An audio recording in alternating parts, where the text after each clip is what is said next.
G'day, you mob. What's going on? Whoops. So far away from me. Shit.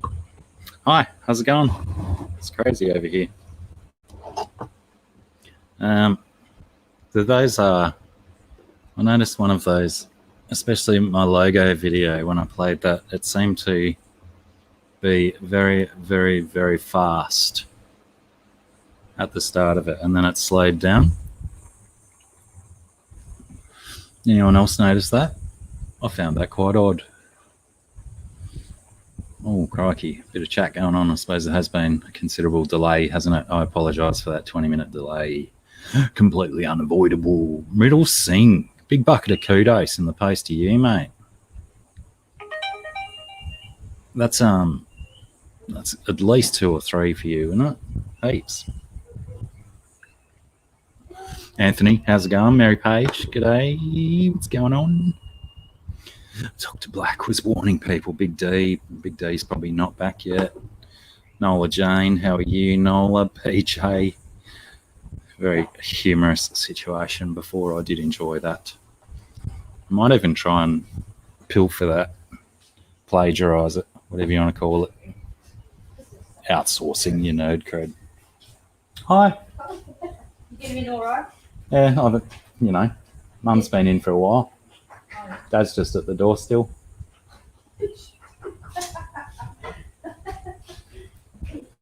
He'll be right. He'll get there.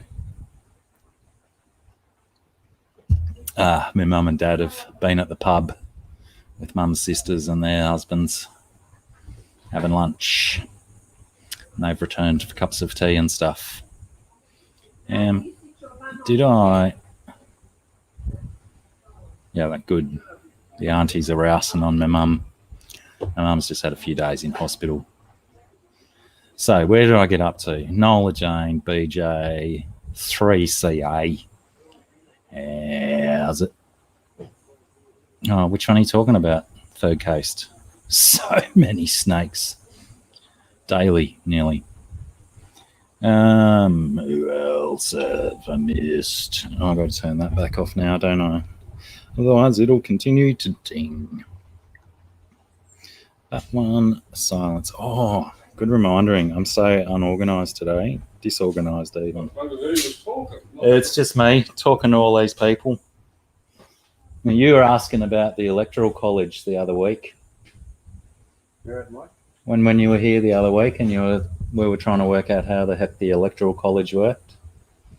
I've got a bloke coming on talking to me later on who knows a bit about politics. Oh, I know what you mean. Maybe I'll... that American thing, was it? Yeah. Maybe when he comes on, I'll sit you down and we can talk to him about it. No, I don't want to talk to bastard. Yeah, it's all right. I don't know what I'm talking about. But you'll learn. No, I'll just listen. Well, that'll be in a while. I'll give you a holler and let you know. Can they see you there? Yeah, they can see you as well. All this bit. I better get on. I don't want to be seen. Where was I up to? Gaffer, how are you, mate? Punchy Paints. Pamela, welcome. Good fun on your stream the other night, even though that was on yours when my Super Bowl prediction was in line with Ed's, and I got it drastically wrong, didn't I? They got a hiding, did the KC Chiefs. I can't even remember. Who did they play? The Buccaneers, that's right. Tampa Bay. Jim W, g'day, mate.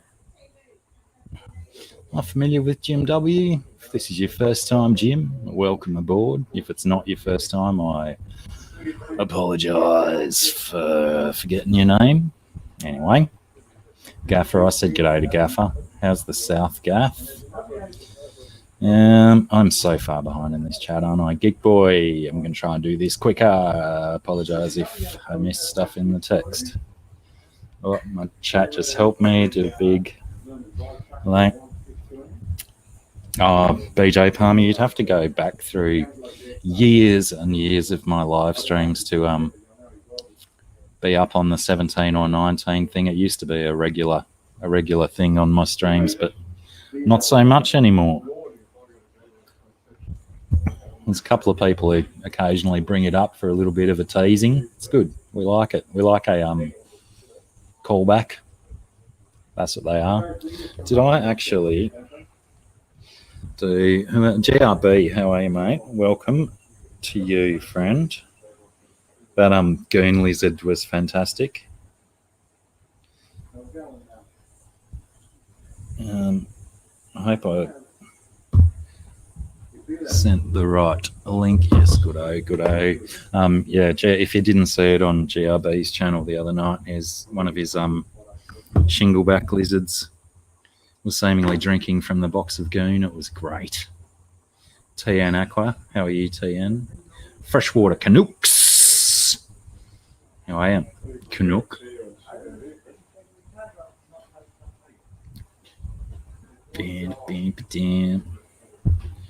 Crikey. Few pairs, really, you know, the amount of people that are hanging out is pretty good for the delay. Thank you.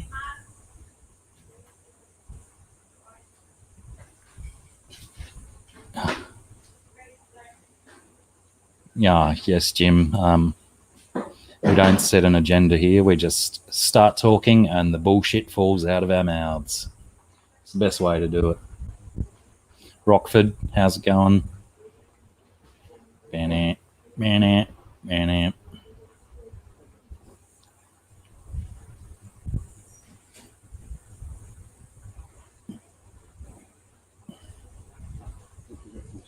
What did I miss? Missing heaps of the chat. I'm just going to jump. Tropico, how's it? Scuds. James H, how's it going? Pardon me. Oh, they were going off before too. I had this pastry thing for lunch and then a bourbon and Coke and burps are on fire. I just hope I didn't use all the good stuff. Rico, did I see Rico stand pop in? G'day, Rico. I suppose far down the chat or back up the chat. Oh no, Paddy Shaddy's here. Brothers, I missed you. Freaking StreamYard making me jump.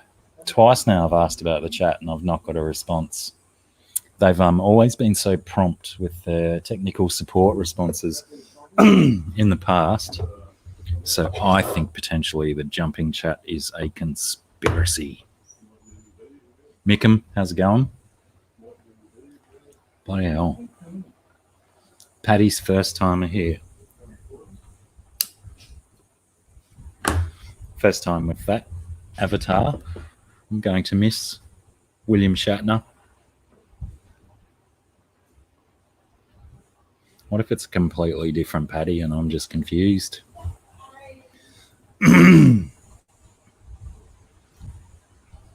Sheltering. Is that not the first time that Nola Jane said that? What's all that about, Nola?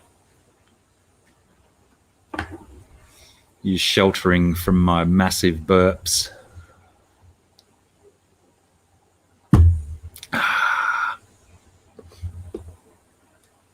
Yeah, that's what I kind of thought, Rico Stan.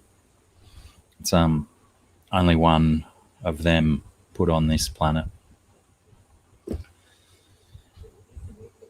Did I get any responses about those silly little introduction videos? Yeah, it's probably a bit weird sitting there, isn't it? Listening to me talk to myself, Baden. I said it's probably a bit weird sitting there listening to me talk to myself. You're lucky you know how to drive, like, I have no idea what all that. Oh, I struggle too. What was I saying? Bloody hell. I lost my train of thought. I did also have a little bit of a pipe for lunch.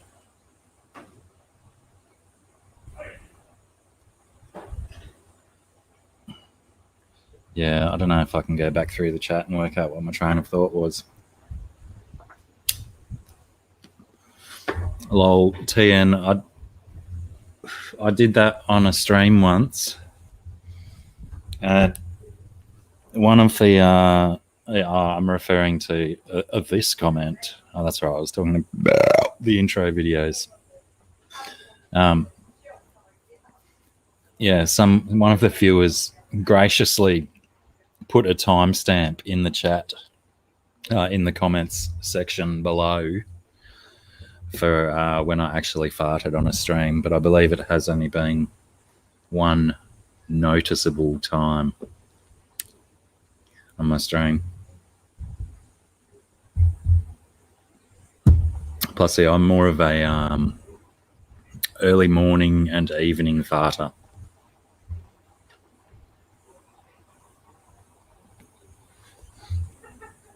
I mustn't have been animated enough, BJ, so you didn't notice. Oh, hang on, that wouldn't make sense.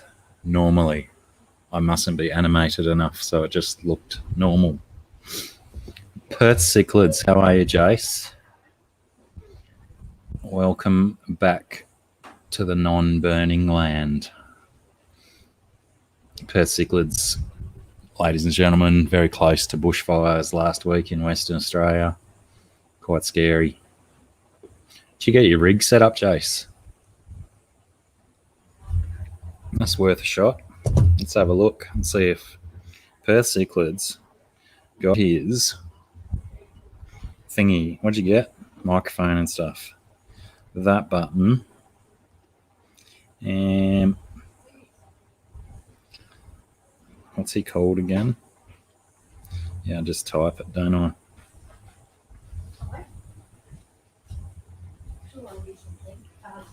Yeah, go for it. Can't wait that long. Oh, I try and make them noisy. Where's the fun in silent farts? Unless it's for the victims of the smell. Did I get that? Did it go? Yeah, good, eh? Ah. Well, don't worry about the link. I just wasted all that time sending you then, Jason. I'm like a ADHD kid at the moment. I'm not even paying attention to the chat. Back right on time for a belch.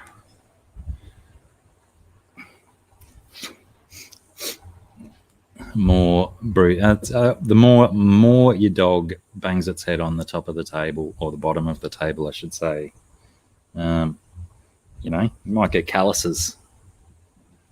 Soften up for future woundings. But yeah, for those new people, you're going to get burps if you hang out here for a little while. It's what we do. And lots of picking at the hairs that are tickling at my nose. That's going to happen a lot today. I can tell already. Just saying. Don't tell everyone. No, I won't. You just did.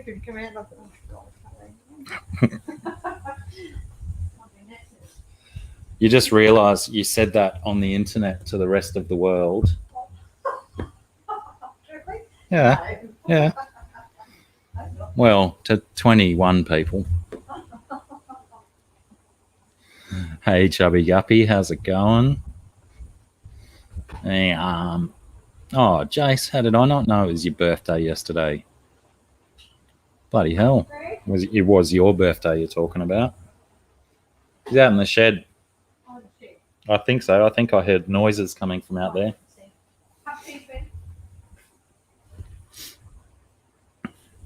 Well, happy birthday, Jace. 27. Easy.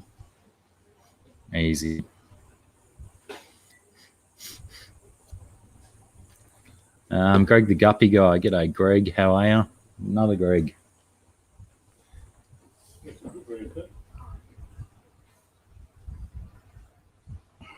Still can't get it. I missed it every time.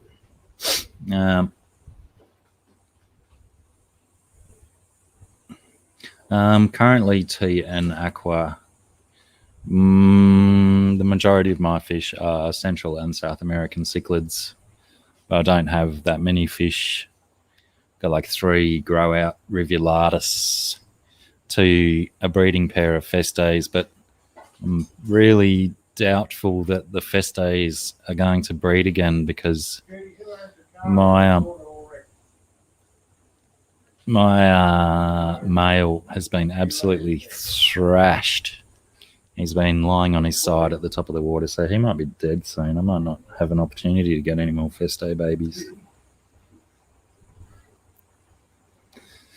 So yeah, a bit disappointing, but I might pull a female out tonight and put it in with the Oscar and see if she takes her aggro out on him instead.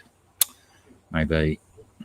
And then I got a jaguar and a betta and a swordtail and some guppies and some cherry shrimp and a baby feste, a gibbo, an Oscar. That's about all, I think. Oh no, I've got my glass cats and bristlenose for days and days. One's really annoying me that I can't get it. Yeah, sorry, Third Coast Aquatics. That's really giving me the irrits. Something massive.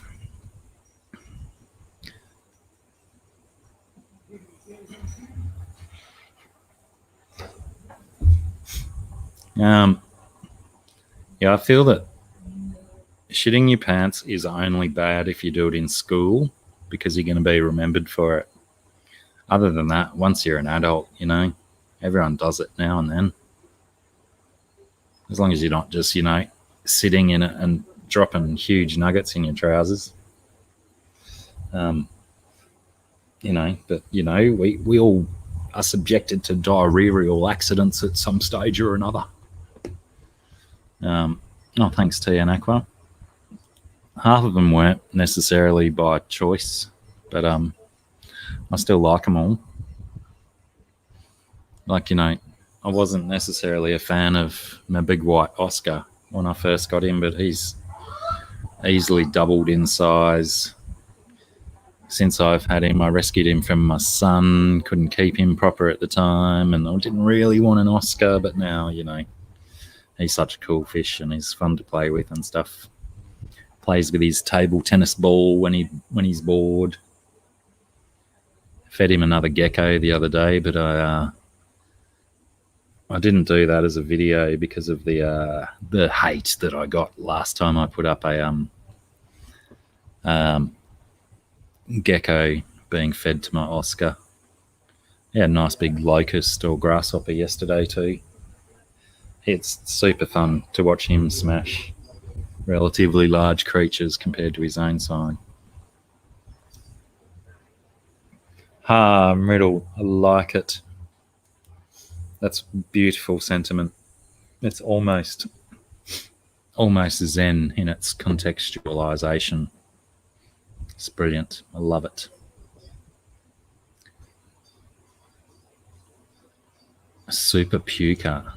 Yeah, I've been known for a few good vomits.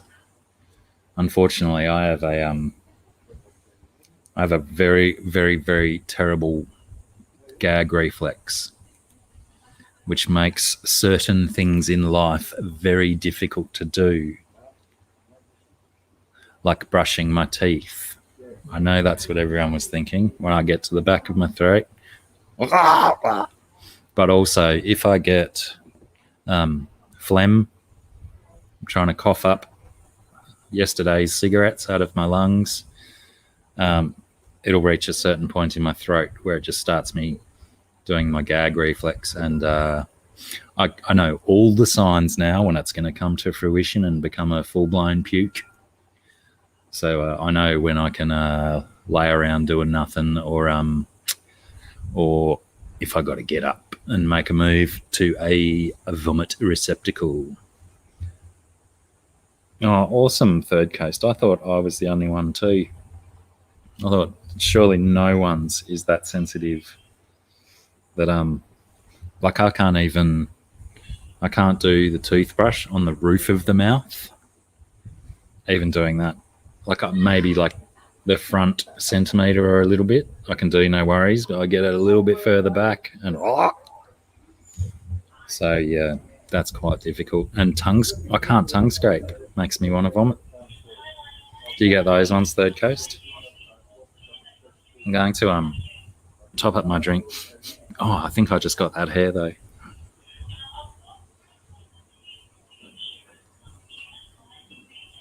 Riddle, you've got the gags today.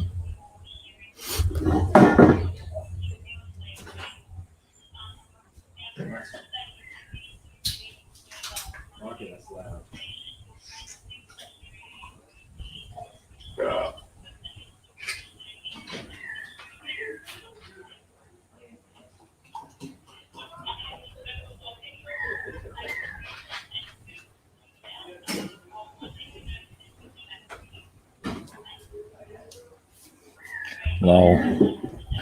My dad's classic. He takes the telephone to the toilet with him and takes all manner of calls on the toilet. I think he's making an appointment right now with someone while he's sitting on the toilet. Classic.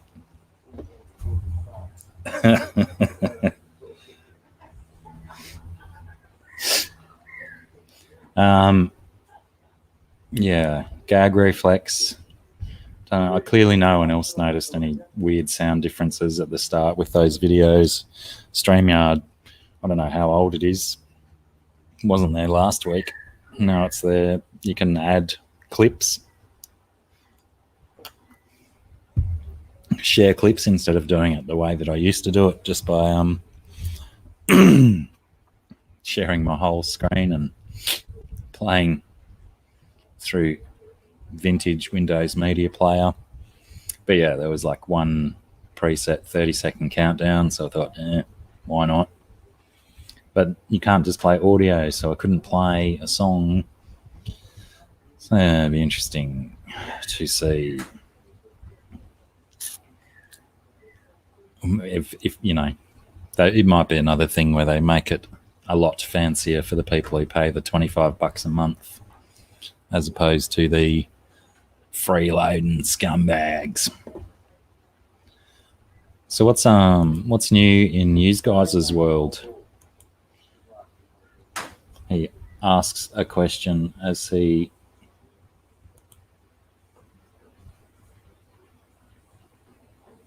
is he?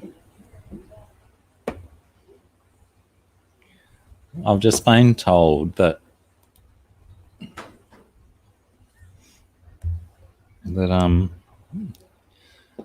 when McCorvus and I must have had a misunderstanding where he's not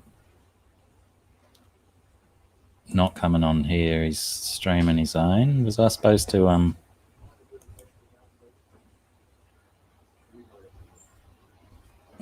oh no, I see, he's doing like video game one. It's all right. We'll see what happens there. Hang on now. I've got all these messages coming in about different stuff. And then, yeah, I asked a question and then looked away from the chat. Kate is wondering what bird do I keep? I don't keep any birds. It's unethical to keep animals caged up in small environments, way unlike what they're used to in the wild. No, you can just hear the birds in the background. Is that, if that's what you're referring to?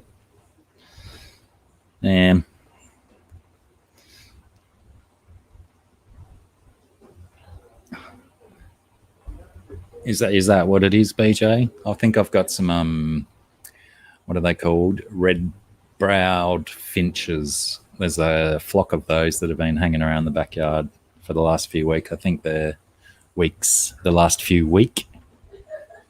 We've got this old veggie garden out the front that is no longer in use, but out the back. Did I say out the front? Wow, I'm all over the shop.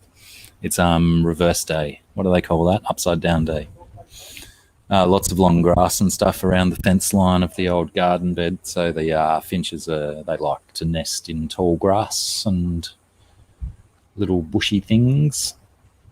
So yeah, they've been pretty noisy. And there's one just flew out that way. They've been hanging around in the macadamia trees. But yeah, I don't really see a need for pet birds here because we've just got so many wafting around already. In saying that though, I would like an Australian raven to train. That would be a great achievement and much fun. But I feel by the time that I get around to doing it, it'll just be passé.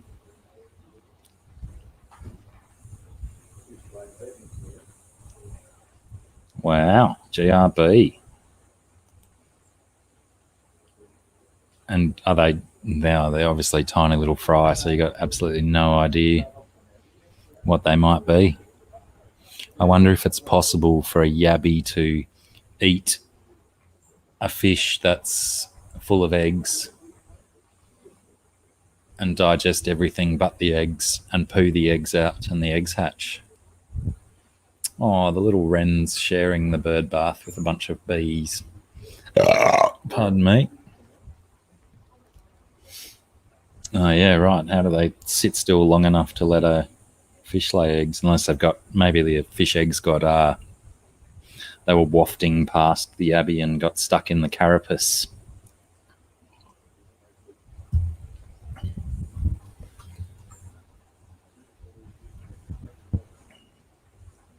Wait, parakeets, they're, is that just your name for budgerigars?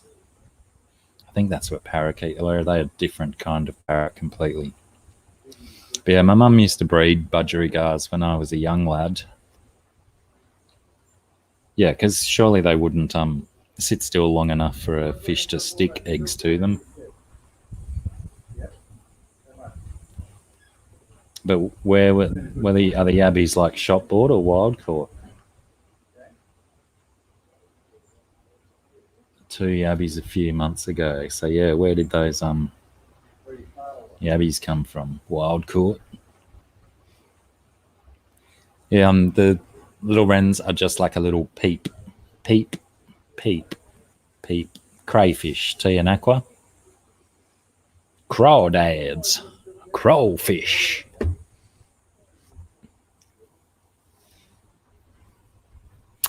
Well, then I reckon that's pretty wild. I don't think my theory holds up in that case, GRB. Oh, I suppose we don't know what conditions they were in before they got to the shop, is it? What a mystery. Tropico. I've done enough driving and flying today, Tropico. I'm having a rest arvo.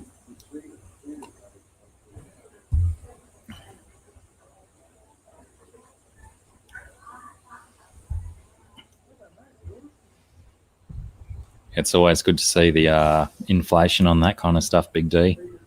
I assume Big D is going to get to the valuation now.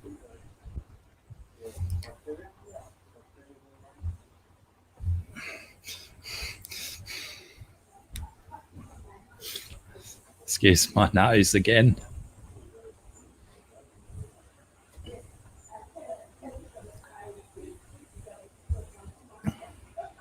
Shad roe. Oh, roe, as in the eggs.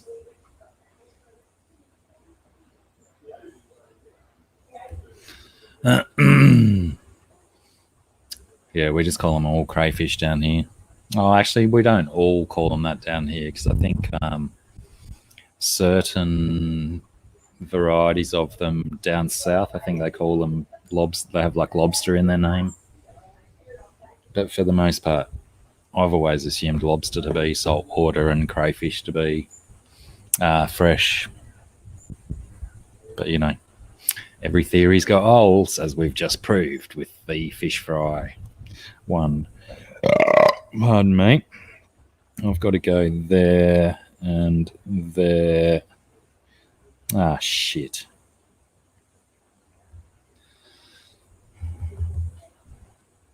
when you think you've got something on your clipboard and you paste something else.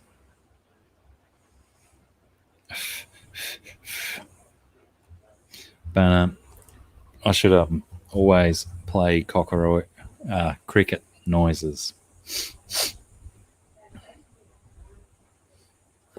Yeah, what's that?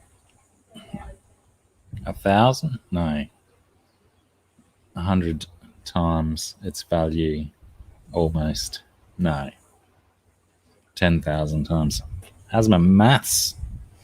It's awesome. Whoops. I'm so impossibly unfocused today. Let's do that and that. Crikey.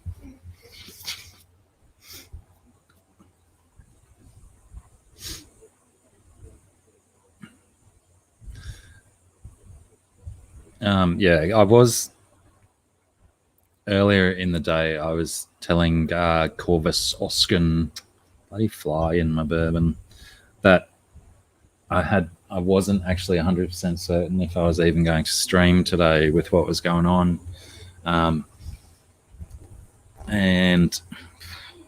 eBay's been put on hold. What have you done, Jace?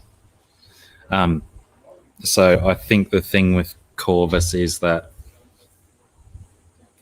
he had some time to kill, got started doing his little Minecraft stream, and anyone who's played Minecraft knows how addictive it is, so you can easily see how he got started and kept going. Anyway, Susan, how are you, love? Good to see you.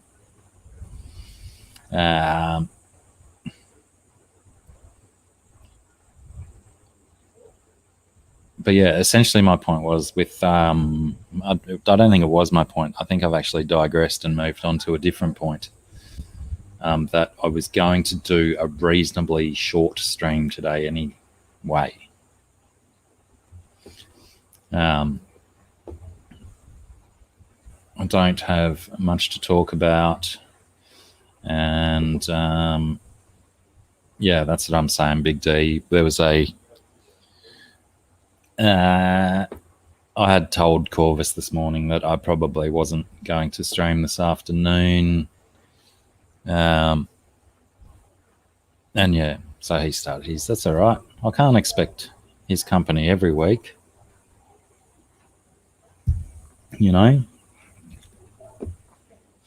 I think potentially too, it was something that we were thinking about doing a Minecraft stream, but to be honest, I've played about 17 or 19 minutes of Minecraft.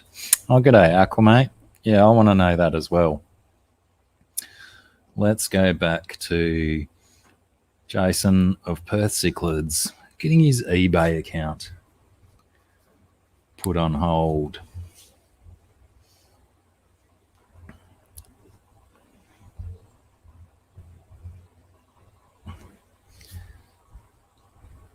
Because,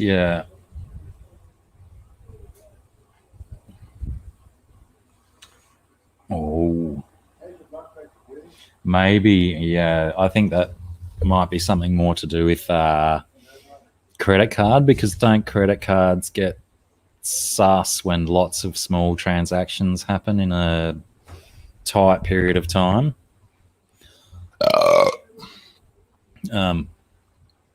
I think it sort of sets off alarm bells, so maybe they put a hold on it until they wait for like a report from the person whose card it is, saying unauthorized transactions. But if they don't hear from you, maybe they open it back up.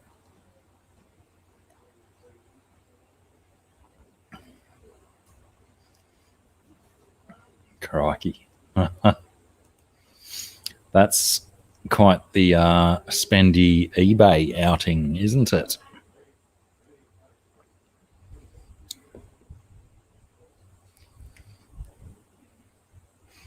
Did you where did you hang it, BJ? Or did you renege renege upon your purchase, claiming temporary insanity due to anesthesia. Maybe not. You bought a TV and a phone on eBay, Jace. 50 odd smallish purchases, so only a little TV and only a little phone.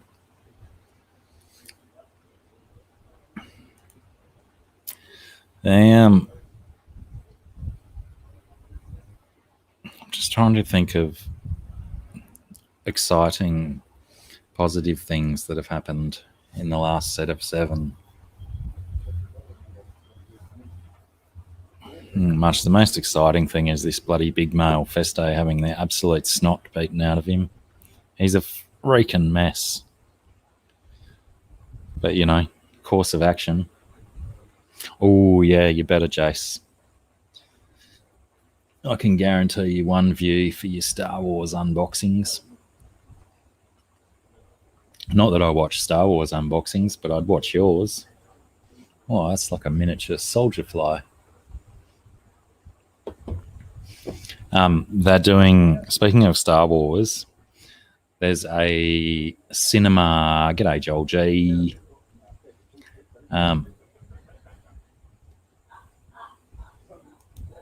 Yeah, right. Good. At least it worked out for you, BJ. And they'll still get their money for their painting. Go to the next highest bidder or something. Yeah, there's a little independent cinema in a town a little bit north of here called Mawullumbar, and they're doing the original Star Wars trilogy movie marathon on, I believe it's the 21st of February. And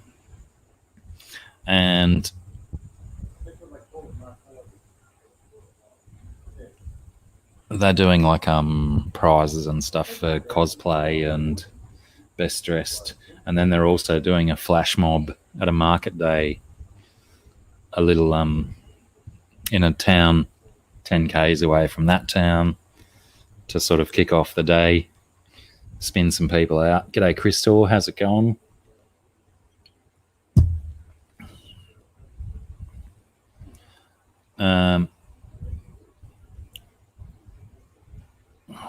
I've missed the train of thought. There's Big D. I can't catch back up to that. I'm lost. If you needed me to respond to any of those previous comments, try and make them make more sense for me at the moment. So yeah, that's going to be an interesting day. And if you remember from a few weeks ago, my mate Brett, who was doing the mad Star Wars facts with Corvus. G'day, Donnie G. He's doing the full Obi-Wan costume. He's ordered this Obi-Wan costume, but he's getting it tailored and stuff to make it more like the particular era of Obi-Wan that he wants to go as. Which is bloody dedication, and it's going to be bloody good to see. But yeah, I can't commit to it because I don't know what's going on here. And yeah, I don't know if I'd even dress up. Black pants and my Darth Vader shirt. That's almost cosplay. I could hold the shirt up over my face. I know then my gut would show.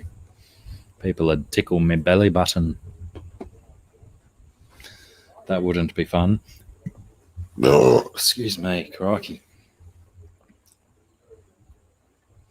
Oh, PayPal, that's good remindering too. I've got to do some PayPal fiddling. Thank you for putting that back into my memory banks, Jim.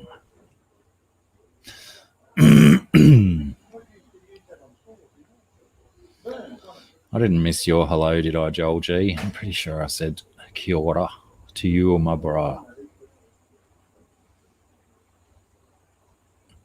Kia ora.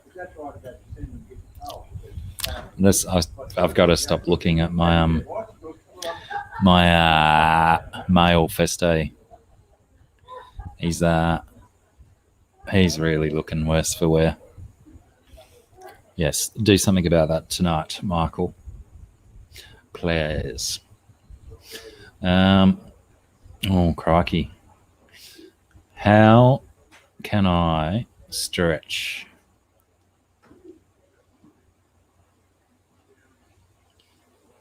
Oh, is that the only reason he kept it red? GRB. I thought it was just lifelong dedication that he'd just keep his beard red for his life just because he's a fan. I think if he's a true fan, he'd keep it to show that he's still proud of them for making it that far. G'day, Aquaballs. How are you, George?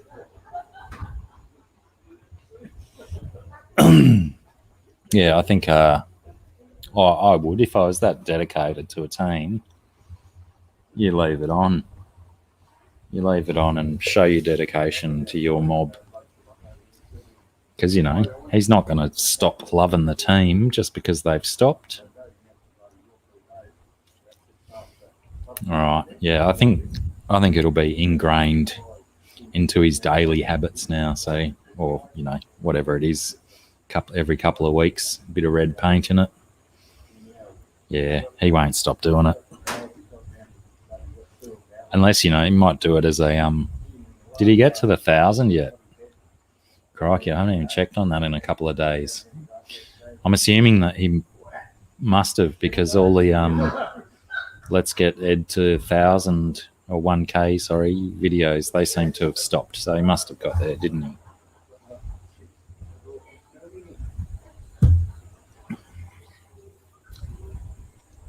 All right, excellent. Excellent. Congratulations, Redbeard. Oh, that's why he's got to keep the red beard as well, because then I'll have to stop calling him Redbeard with capital Ed. I don't want to have to stop doing that. It's one of my gimmicks.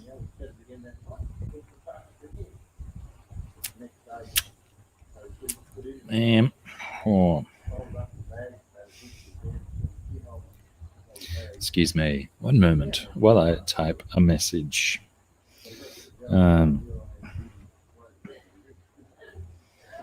Right, if I knew Scungy was even listening, I could probably just tell her to the screen, but I don't even know if she's listening.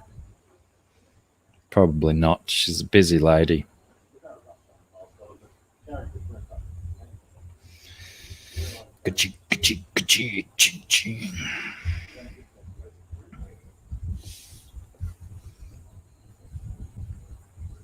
forgot to put a question mark at the end.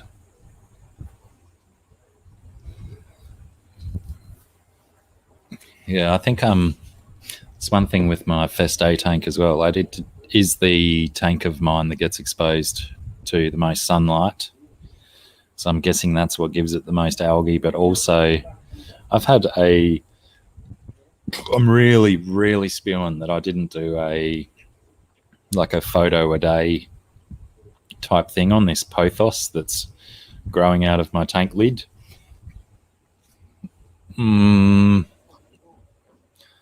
3 weeks. I think it's 3 weeks since this thing has burst out of the tank lid, which by saying that I mean it was curling around the front corner and growing under it. But I lifted it and I made it come out so it would get exposed to the sunlight. And it's now 2.5 feet long, something like that. Actually, I wonder if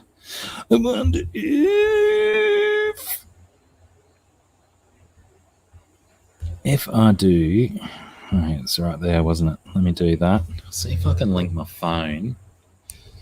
See if no one dies from feedback and stuff.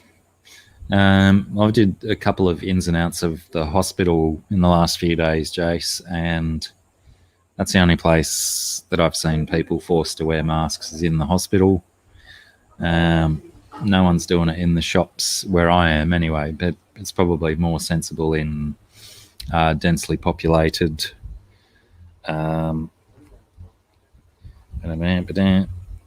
areas, yeah, where everyone's pretty sparse around here, and doesn't necessarily have a lot of contact, etc. So, yeah, maybe it's different in larger towns. Well, yeah, I think it all comes down to the cases and new transmissions. When the country records 0 of those for a certain period of time, then they get a little bit more lax on the requirements. But that in and of itself is kind of a little bit of a risk because you get a little bit lax, and then you've got a chance that the infections are going to go back up anyway. Everyone knows the bloody, what do you call it, the ins and outs of that at the minute. How do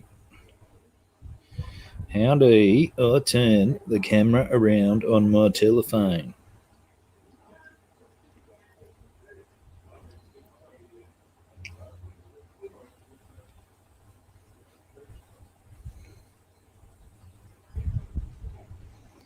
Now, I think I may have just crashed my telephone.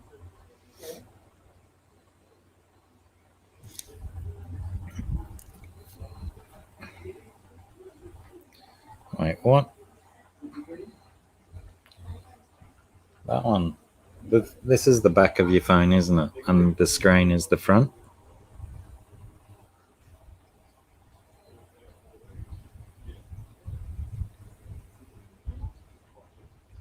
I'll just go back. Wait, let me do back. Go back.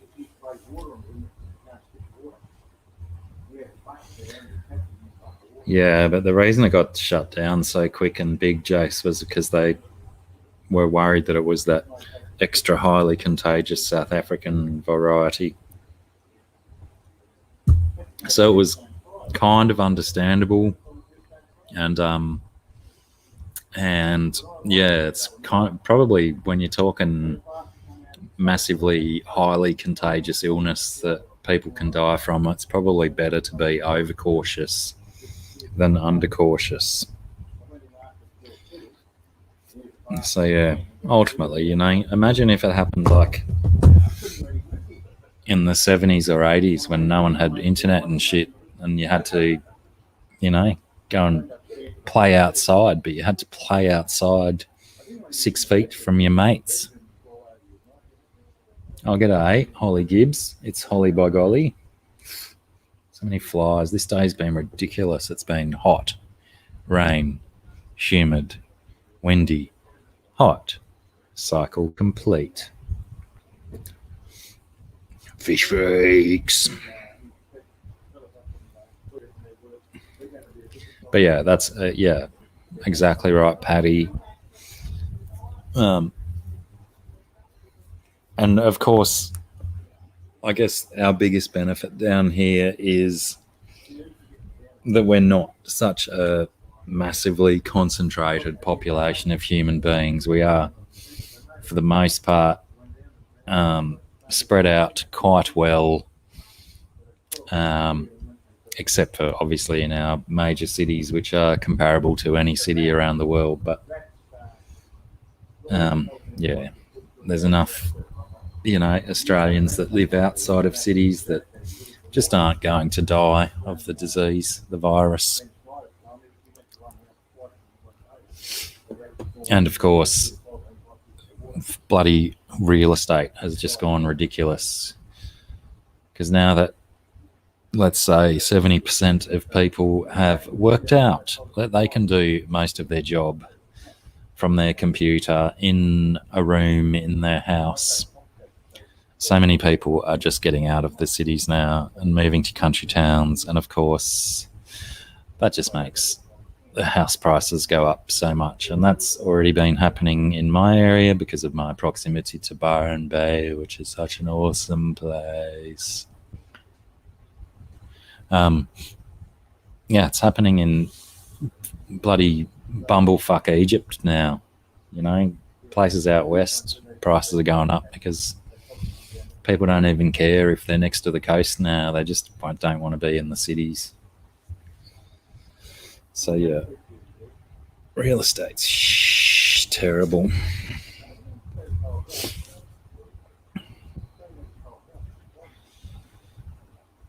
Yeah, they're not really. I mean, like I did say before that I am in a small country town. I haven't witnessed anyone being forced or required to wear a mask. Some people do it by choice. The biggest thing they push here is the social distancing.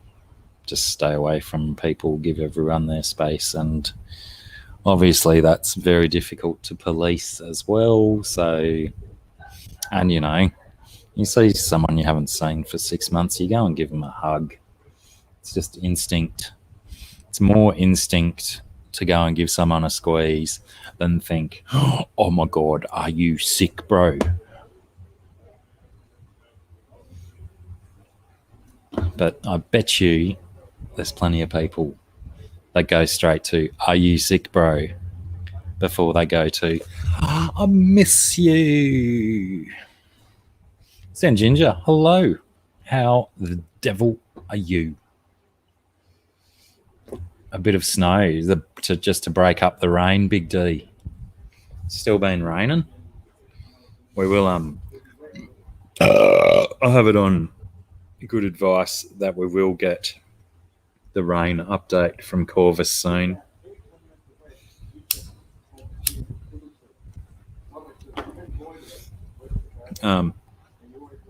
IHSP. Hello. Yeah, Corvus will be along soon. So, maybe I won't cut it short today. Maybe I'll hang out with Corvus for a bit and see what he's got to say. I'm actually really keen to try and get my uncle over here. Yeah, Zen. He's coming soon. I can't believe he hasn't said it yet, what he told me in the message. Yeah, Zen, it was we had a minor miscommunication of actual information this morning or earlier, like a few hours back, because there's been some weird things going on here over the last few days and today. So yeah, he was kind of he was doing the right thing by streaming in my place, thinking that I wasn't going to stream, and then pretty much 40 minutes before my time, I decided that I would actually stream and set my stream up and stuff.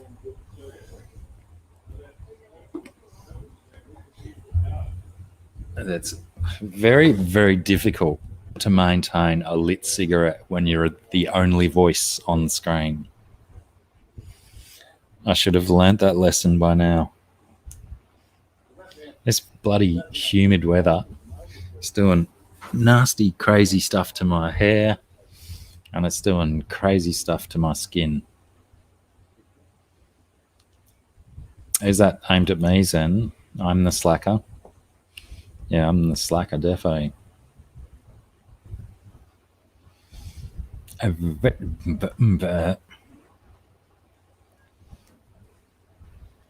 Yeah, and the same thing in Tacoma will happen, Big D. The prices will go up. The neighbourhoods will get a little bit nicer, and no one who actually enjoys the place for what it is will be able to live there anymore. Unless they bought their house many, many moons ago. Xanadu do. How do you do? Xanadu do. That's easy for you to say. Thanks, Patty. Yeah, some days I just can't do a thing with it because of the weather.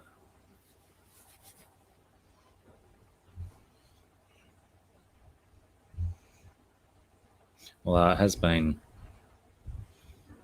a couple of weeks since I've washed it. I find combing it is better than washing it. It's a better way to distribute your natural oils of your scalp.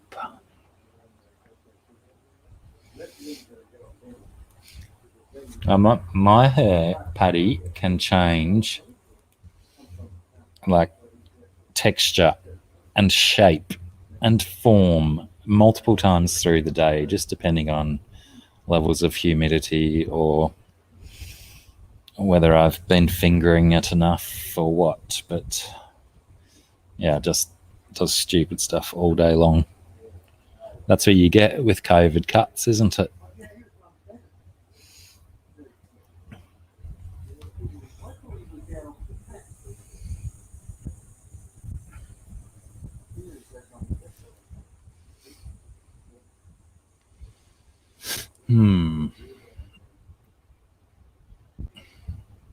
Oh, you know how they've got your virtual what do you call it? Below the belt relations toys that people like couples can use long distance, right? Where one of them's got a particular type of device, the other one's got another particular type of device. Why haven't they got like a hug machine like that? Like, remember phone boxes? How we used to have phone boxes? What if hug boxes were a thing of the future? Where you'd go into the hug box, you'd connect to it via the Bluetooth on your telephone, and hit someone up in your messenger. Tell them to get down to their nearest hug box, because there's going to be one on the corner of every city block in there. I've been doing a few of them today, Aquamate. I've zero train of thought. I have the attention span of a 5-minute-old squirrel right now. But yeah, what if, because no one uses phone boxes anymore, what if all of the phone boxes that were left were retrofitted with robot arms that were pressure sensitive and squidgy like people stuff, and you could go in there and virtually hug one of your closest online companions. Does anyone hang out with Elon? Just someone, if you do, just let Elon know. Get him to get that ball rolling, Elon. Come on. That's if he didn't spend all of his money on Bitcoin. Oh, Melissa Turner, hello. Was that you under a different name, Melissa AFK? Oh, my belly. And what can Aquamate? You might have to remind me the topic that I changed from, or did it just happen in the chat? Because maybe I was on a good topic that I might want to get back to. Kenny, Danny Ken, Aquatics. How are you, Danny Ken? I heard a couple of references to your namesake on the radio the other night, Danny Ken. But yeah, I'd had a few beverages, so I can only remember that there was a reference there. I can't remember what it was about. Oh, the hair, right. I thought you were talking about my diverse levels of attention span today. But yeah, it's in one of those moods where I can just pretty much touch it and make it do anything.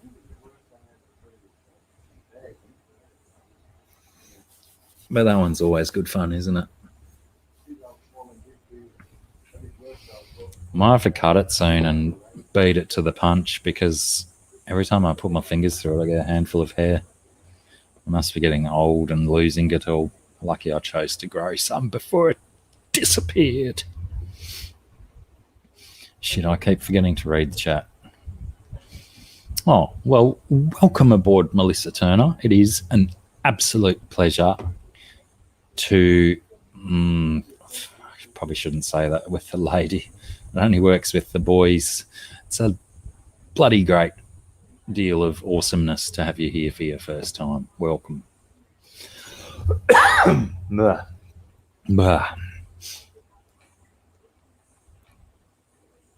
What else have I missed? Have I missed other stuff in the chat? Anyway, my burps are drying up, so I'm going to have to get another drink. Just, oh yeah, that's right. I'm still, my camera's still crashed. I mean, my phone has like super crashed out StreamYard. StreamYard has super crashed out my phone, is what I'm trying to say. Have I mentioned today how I'm like really all over the place and that stuff? Fucking hell, I seem to be repeating myself. Let me try this way, that, and because I really did want to. I suppose it is difficult to get a. This one works.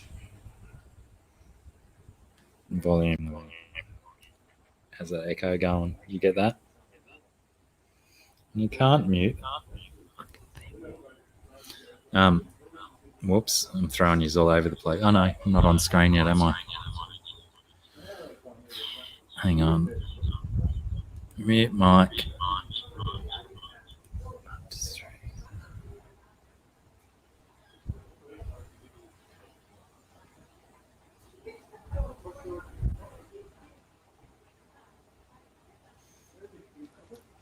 So yeah, I'll have to get up and walk you over to it. But it's like 2.5, 3 feet, 3.5 weeks.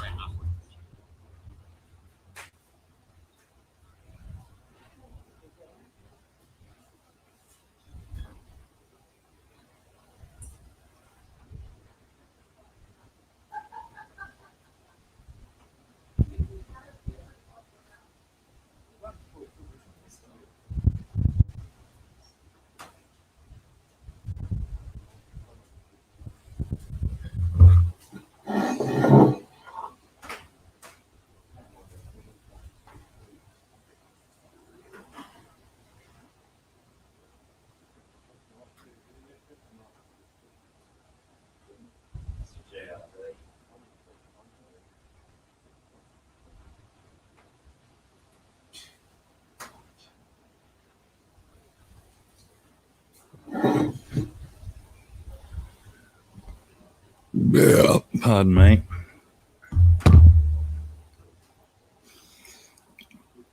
That yeah, it's like it probably is 3 foot long now. It's like a foot a week. BDA.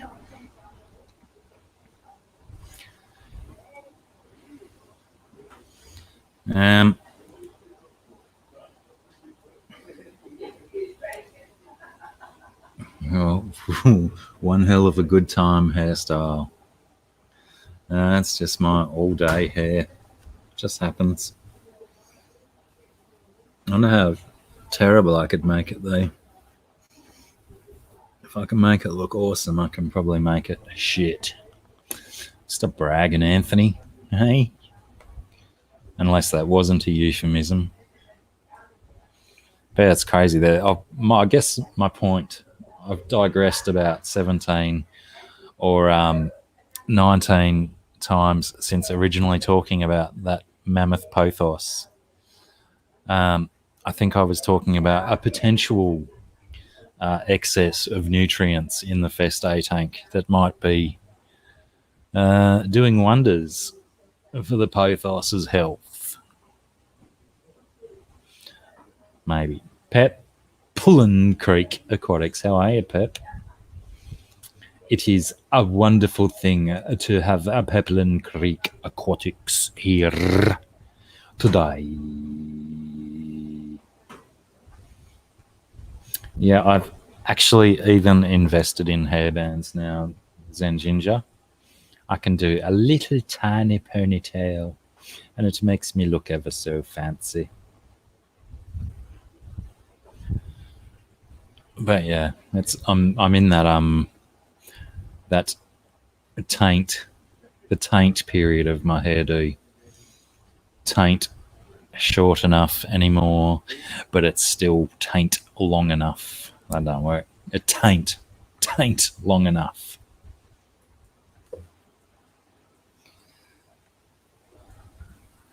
Indeed, Anthony. I think even one is too much. No fun at all. They were a good band in the 90s, if anyone's interested. Yeah, that's Streamroll. StreamYard has like totally dicked my phone out again. I'll smash out a restart of my phone. I've done, actually, Paddy, I did, oh no, cornrows are a bit different. I have done cornrows once, but when I was younger and I had hair a little bit longer than now, I had my hair done in lots of little plaits, like twice, and it was 86 plaits both times. But yeah, I think, no,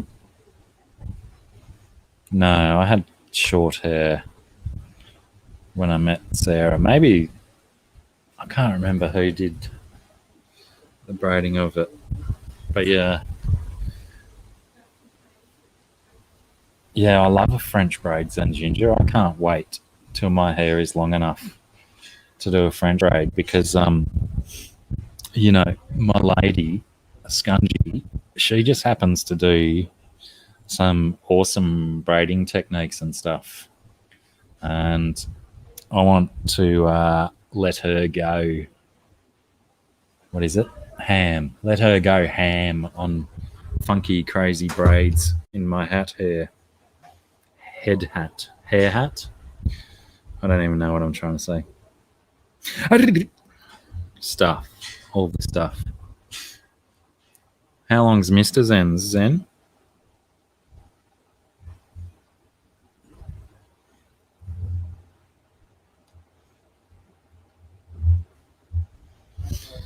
Long enough to French braid, obviously.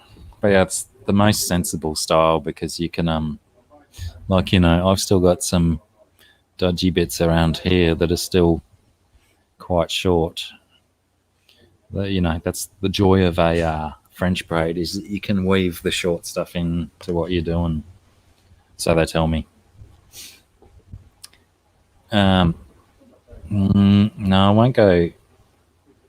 I won't go Rasta because, like, I prefer, as I was saying earlier in this hair care episode of Have a Beverage with Blacky, my form of shampooing my hair is running a curry comb through it to spread my natural oils through it. And then maybe like once a month, I'll give it a proper shampooing and start again.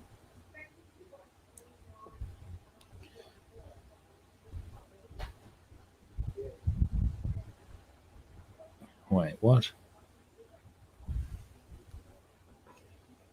Mr. Zen did. Far out. French braids in hospital, or is he home now? You said spent, so that is past tense. My thoughts go out to Mr. Zen then. I love that guy. Never met him, never shaken him by the hand, never engaged in a virtual hug booth with him. But he's a good man, clearly, because he puts up with your shit, Zen. Maybe. But yeah, good. Good that he's on the mend. Bloody heart attacks, eh? Hitting the young people too. Oh, thank goodness. I was so super busting. That's going to be pretty cold, but isn't it? I'll put Corvus up on the screen and then run away to the toilet straight away. That'll be top post.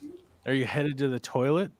I've been kind of waiting for about 30 minutes now. They've been shaking my leg until I noticed that my image on the screen is going like this with my knee shaking. I don't even know if tapping your knee works, but it seems to be my go-to for allaying my need to urinate. Holding it back. All right, man. Well, you go get weird with a crocodile. I got to find your chat. I haven't opened up your chat yet. Let me find it. Yeah, I did. I've explained to the people that because I had people messaging me and saying, "Have you and Corvus had a fight? He's Minecrafting and streaming at the same time instead of No. on the stream with you." And I said, we weren't fighting. miscommunication. I gave him some dodgy information this morning, and he's acting on that. So please read nothing into it.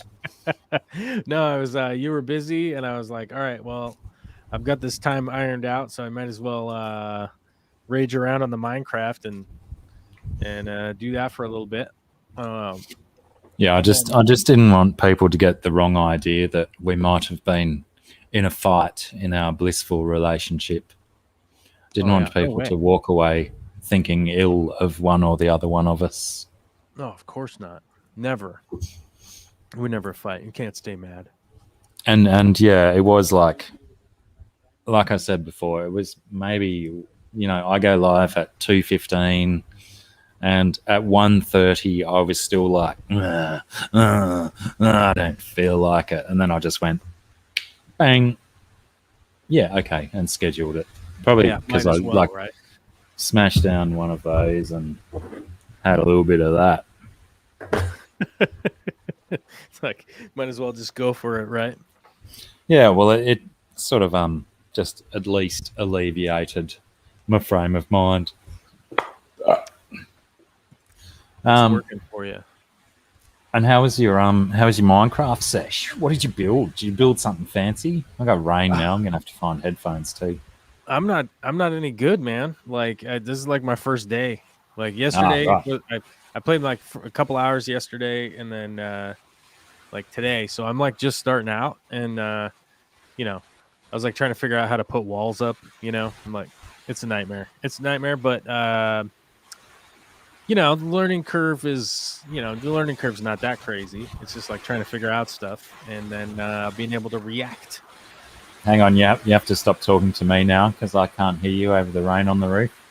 So I will take this opportunity to fix this, fix this, and find some headphones so I can hear you shit. All right. Back to that. Big D Smoke dropped in and gave a like. That is good. Always good. IHSP's Tanks Tribe says, what's up? Zen Ginger posted my channel. Well, thanks, Zen. Appreciate it. BJ says, what's up? Best wishes to you and Mr. Zen. What is going on with the Zen Ginger? What have we got happening? What have we got happening? He's sitting right here and he's amused. He's okay-ish. Had a minor heart attack. Oh, spent 5 days in the hospital. He's doing significantly better now. Yeah, we went through the heart attack scare recently. Well, I say recently. Vicky's stepmother had a heart attack, and man, it's I don't know how to deal with that stuff, but luckily, like the medical science is quite good now, and seems to have recovered quite well. So I think just take their advice and do the doctor and stuff, and then I think it was like a 2-month recovery time, and then she's up doing stuff fully. Maybe more, maybe less. I mean, it depends differently on everybody's situation, but it's not the easiest thing in the world. But I think there's some pretty bright prognosis out there nowadays to not get totally so don't get totally in the dumper. It's just I think it's a matter of some minor life changes and taking care of yourself. Got to do that. Hearing water changes also makes me want to tinkle from Patty. Myrtle Singh says, did Joel pick up a mining job? Yeah, I'm starting to do some Minecraft stuff on the channel just because, like, honestly, I saw some awesome aquascape action built on Minecraft, and I was like, dude, I want to give that a shot. And, honestly, shout out to Fit MC. He's got a huge channel now. I think he's like 2 million subscribers or something like that. His videos come up in my feed. They pop up. And the dude's a hilarious YouTuber. He's pretty funny. Good character for sure. And he's got me kind of going like, I might as well do some Minecraft stuff. I think if a guy who used to be a school teacher in Florida who's he's younger than me, but he's like 35 or something. And I think if he can play Minecraft on YouTube, then why not me? You know, why not me? The Beast, what's up, brother? What's going on? Hello. Not much. Slept in. Started watching Hello. Warcraft, and then picked up my phone and saw the message. So I thought I better jump in, even if it's for a little while. Might We're as all well, late right? today. Yeah. I was 20 odd minutes late starting. Mm-hmm. Corvus was like an hour and a half late getting here. Well, Roughly. I don't know, man. You told me it was going to be amount of time, and then I said it was going to be, all right, I'll be 15 minutes, and then I wasn't 15 minutes. I was longer than 15, but it wasn't an hour and a half. You told me that. I was just giving approximates. Right. Yeah. See, I wouldn't know. I mean, I don't know anything. I think that's the reality. Is that I don't really know anything. So, you know. Even just now, I think the quality of the stream has certainly come a long way since the first 24 minutes of when I started. Oh, by yeah. crikey, Well, why by not? crikey, I was flat. I was flat as. How you been, Beast? What's been going on apart from excess sleep? Excess sleep. Oh, not a great deal. I tried to get some sound equipment working today. I got an old self-powered subwoofer that I knew was damaged, but I didn't realize how damaged it was until I plugged it in again today, and it was just like farty, grating sounds. It was, horrible. Yeah. Not what you want from a sub, is it? No, I think something's wrong with the cone inside of it. You know, it's pretty old. I've had it for at least a decade. One sec. Yeah, I guess that's the nature of subwoofers, isn't it? They get worked. Yeah, they get overworked. And I think I need something called a low pass filter. Like I should ideally only be putting in subsonic frequencies into the subwoofer rather than the full spectrum. But I'm not too sure on that. Well, I don't think you get like excessive physical farting because of a faulty low pass filter. I think generally when you get those farty noises, it's something is physically wrong with your driver. Yeah. I think something's wrong with the driver, but the problem with the driver might have occurred from me putting in full spectrum sound rather than it being, designed to be plugged into a subwoofer output on a hi-fi stereo rather than DJ sound mixer. Gotcha. Well, yeah, I mean, inputs and outputs are always like a problem with pretty much any speakers out there. You know what I mean? Like anything that's just going through a jack is like almost always going to run into some kind of problem. That's for sure. Right.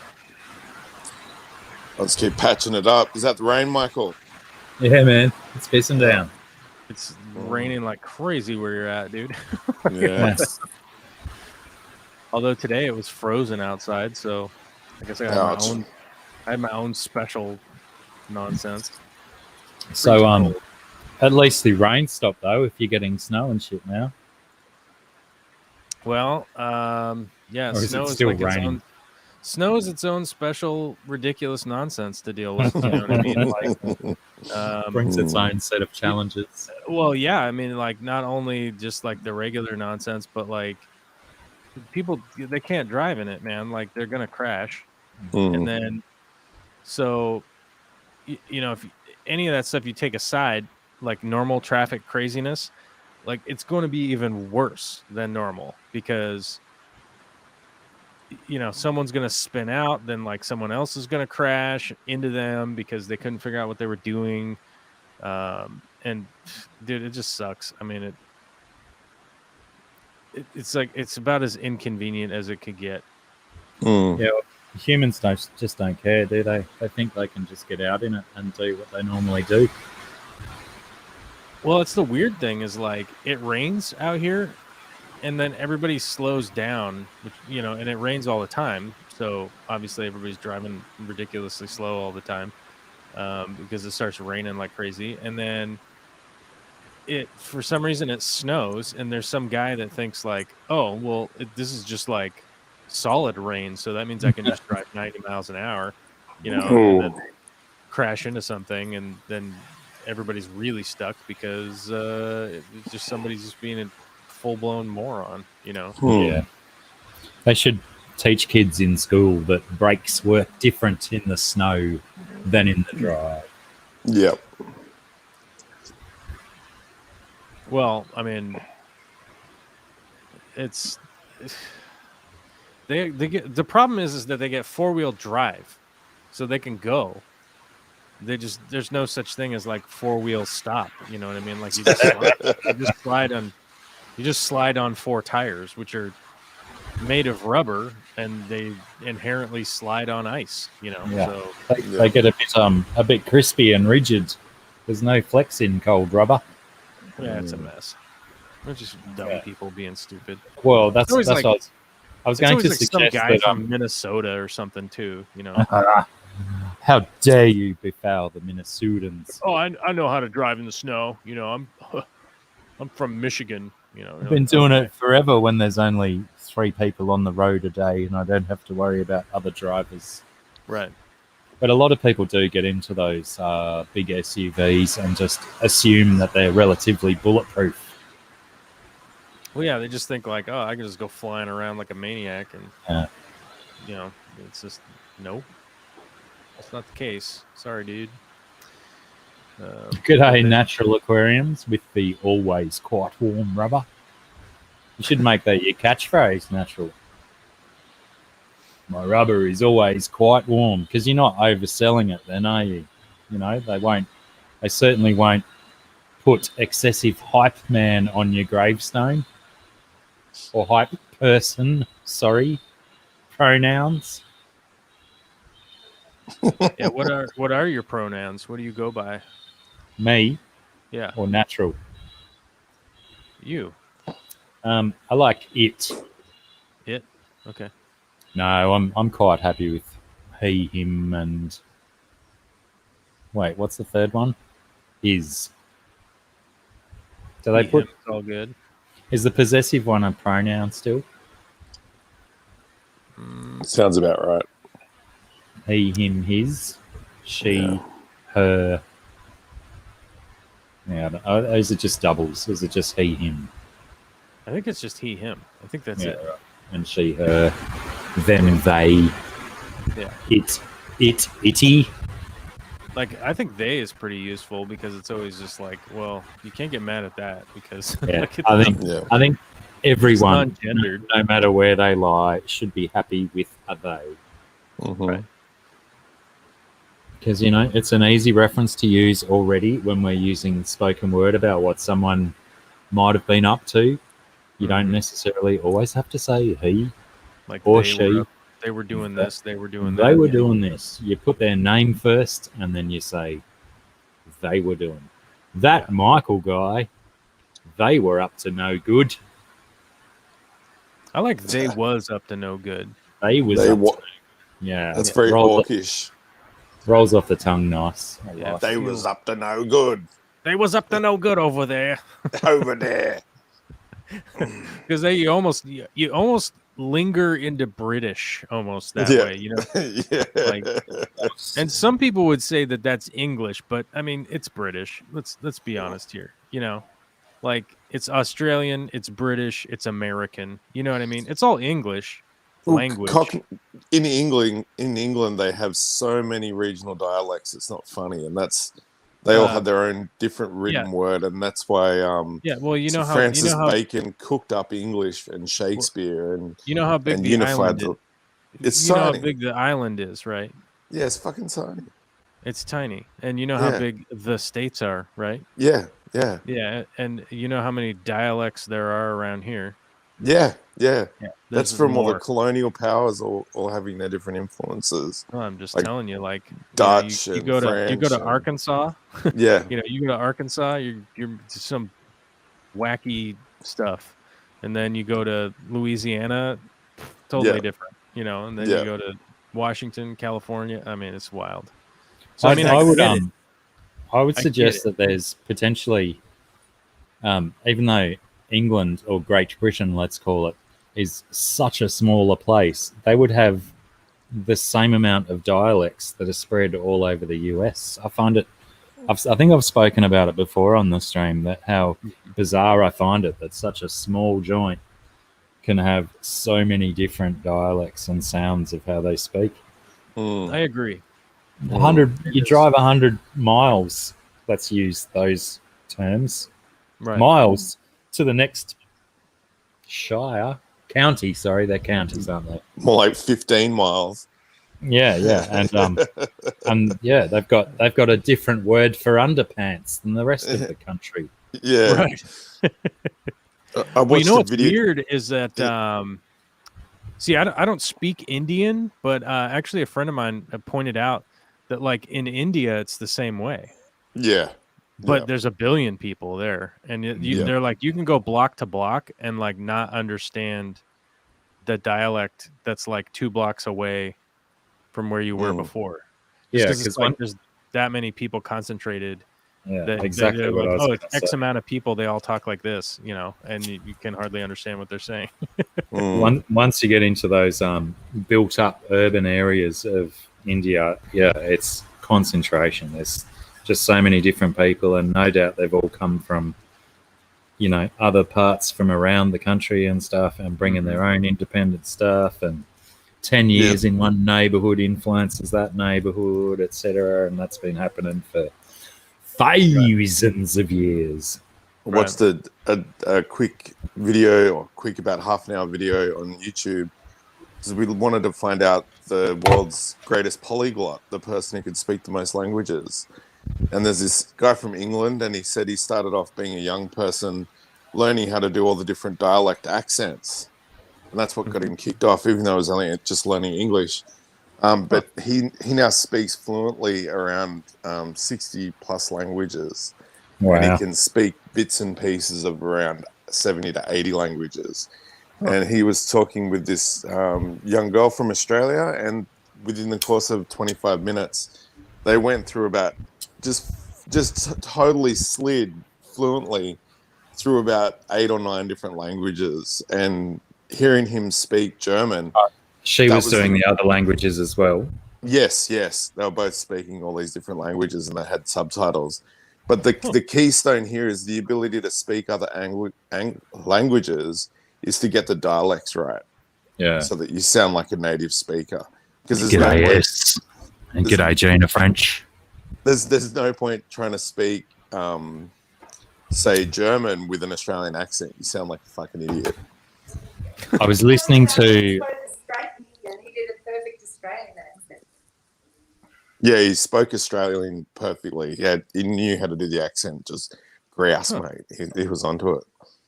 I was listening to Gilbert Gottfried's podcast this morning. I don't know if anyone's familiar with Gilbert Gottfried's amazing, colossal podcast, but it's, if you're interested in the old cinema and Hollywood back in the 50s and 60s and stuff, they talk about a lot of that stuff. And today they were talking, the episode was probably from a couple of days ago, but they were talking about how a lot of dialect comedians in the like the late 60s and 70s and stuff, they started getting out of work and stuff because all of a sudden it became questionable to be doing comedy routines based on dialects and stuff because of the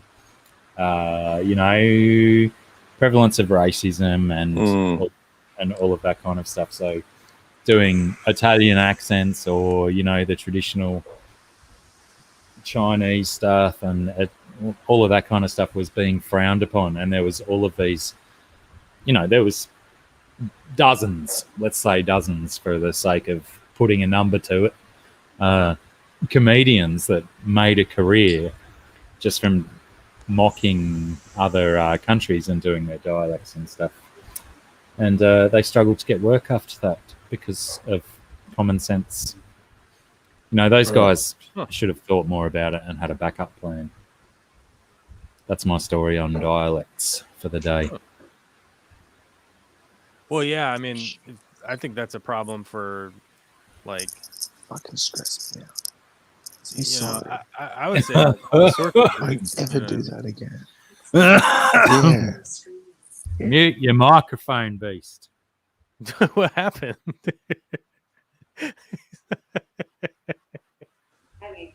Having a terse conversation with the wife Yeah, for interrupting me. I didn't think you necessarily would want those kind of words and tones Yeah. broadcast. Thrown about. True.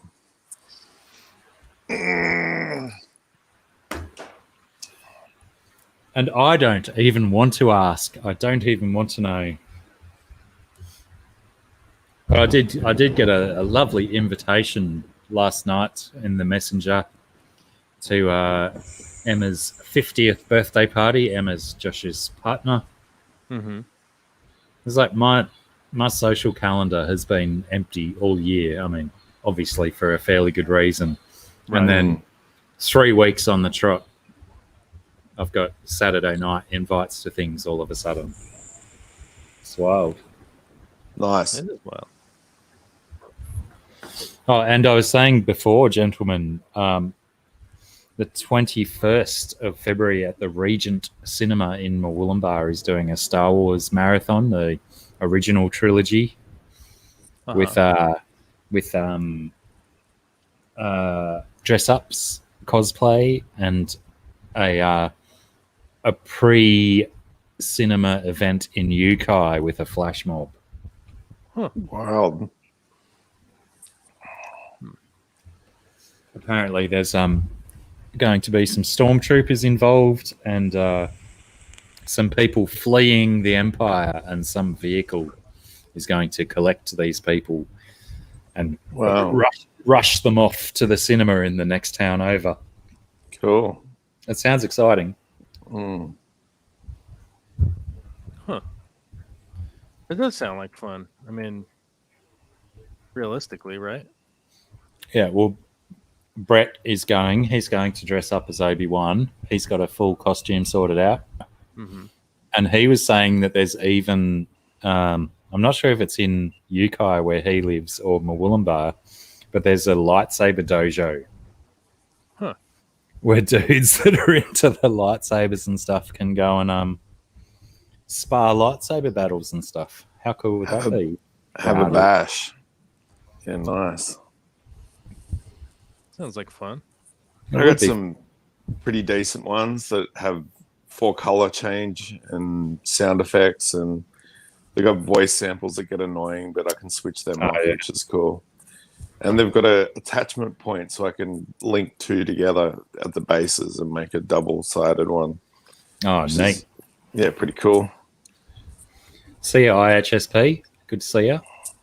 Have a good night. Michael Cthulhu. There's 2 words that I like to see in the same sentence, except if they spell Michael wrong. IHSP, pick up your game with your spelling of Michael, please. I used to actually kick up such a stink about that as a younger fella.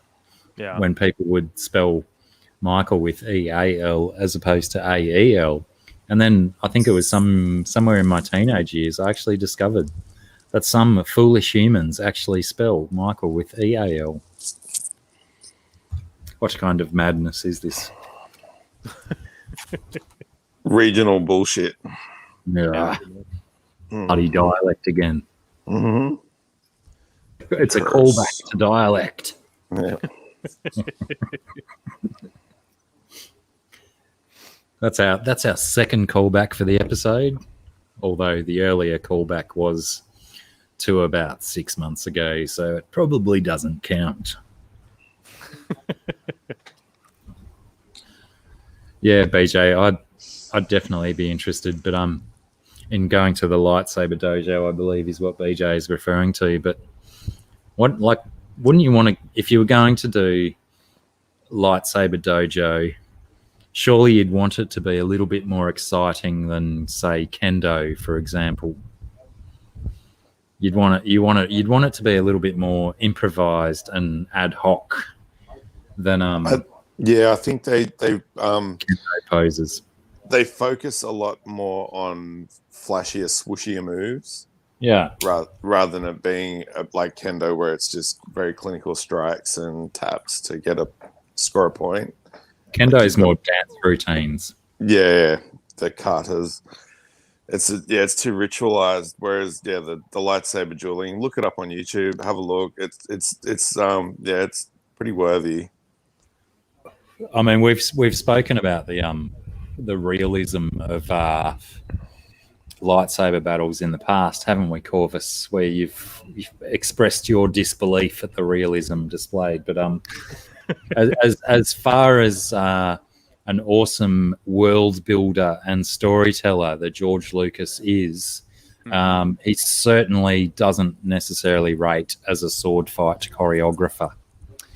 No, he doesn't do a great job. It's all very swooshy and weird, and like the weird thing is like any of the sword fighting experts, whether it be fencing or whatever, it doesn't really matter. All of them are kind of like, yeah, you don't want to do any of that. like you don't want to do what they're doing, and because sword fighting is pretty much occupying a space with your weapon, and any time that you're like allowing that movement to come into your zone, like typically you get hit by the sword and then the fight's pretty much over at that point. And like the big swinging around and swooshing all over the place and doing all that kind of goofy stuff, like you don't do that in sword fighting because you are immediately exposed to somebody just touching you with their sword, and then when you get touched with the sword, your blood stuff comes out. I'm gonna go out on a limb and say 8 out of 10 sword injuries are going to be quite critical. It's gonna be not good, and like we pretty much we fall prey to watching movies and think like this is the type of damage that like a human being can have inflicted on them, and it's not accurate at all. Like one of the things would be like, oh, you get hit in the head and then wake up with a scratch. Well, you wake up like 5 hours later and they've moved your body somewhere, right? Like in the real world, that means that you're dead. Like if you've been hit in the head and you're unconscious for hours and somebody has moved your body and you're not in a hospital, that means that they're just moving around your dead body. Like you're not just gonna wake up and just be like, oh, I'm confused, where am I, guys? Like you wouldn't even be able to really register what is even going on anyhow. Like I don't know. And the thing is, like anybody that's had a big head trauma, which I certainly have, you don't function properly. Like your brain doesn't work. Like that shit wants to switch off for a little while. Yeah, you don't just get G'day Filigree and g'day Atkins, Mr. Ian. Where am I now? This is confusing. Oh wow, I've been moved miles and miles away from where I was before. Like, well, have you guys seen a flamberge before? The what? A flamberge. So a sword that instead of a straight blade, it's got a really wavy blade. So yeah, I'm sure I've seen one. Yeah, it's dagger form is called a kris, KRIS. They use them in Indonesia. Yeah, so this flamberge sword, I got a two-handed one, and the idea with that is that you don't swing or thrust. You just lazily parry away blows until you get to a close-up position, and then all the damage is done by a drawback on under the arm, on the neck, in the groin, wherever you can lazily position your blade to get a stroke and pull it back, and then each one of those waves cuts in, snick, and the damage is just obscene. Right. And ever since our sorry, keep going. Oh, you just if you get a hit in the person loses blood very fast, and which means that exsanguination means that you can't breathe, Lose- basically. Yeah, you Yeah. can't get oxygen to your body because you've lost so much blood, and the pressure drops, and then your heart and your brain fails. So yeah, nasty weapon, but it was a pretty worthy purchase a long time ago. Very cool. But ever since our first discussion about the reality versus what we're presented with in lightsaber battles in the Star Wars universe, I've always had these visions of no doubt they would have had like a fight choreographer or coordinator or something on set when they were doing these lightsaber battles, and I've always envisioned this choreographer really setting everything in stone, and then George coming along and saying, yeah, but no, let's make it a little bit fancier and make him turn around here or something like that, and adding his own little addendums to make it better for the screen.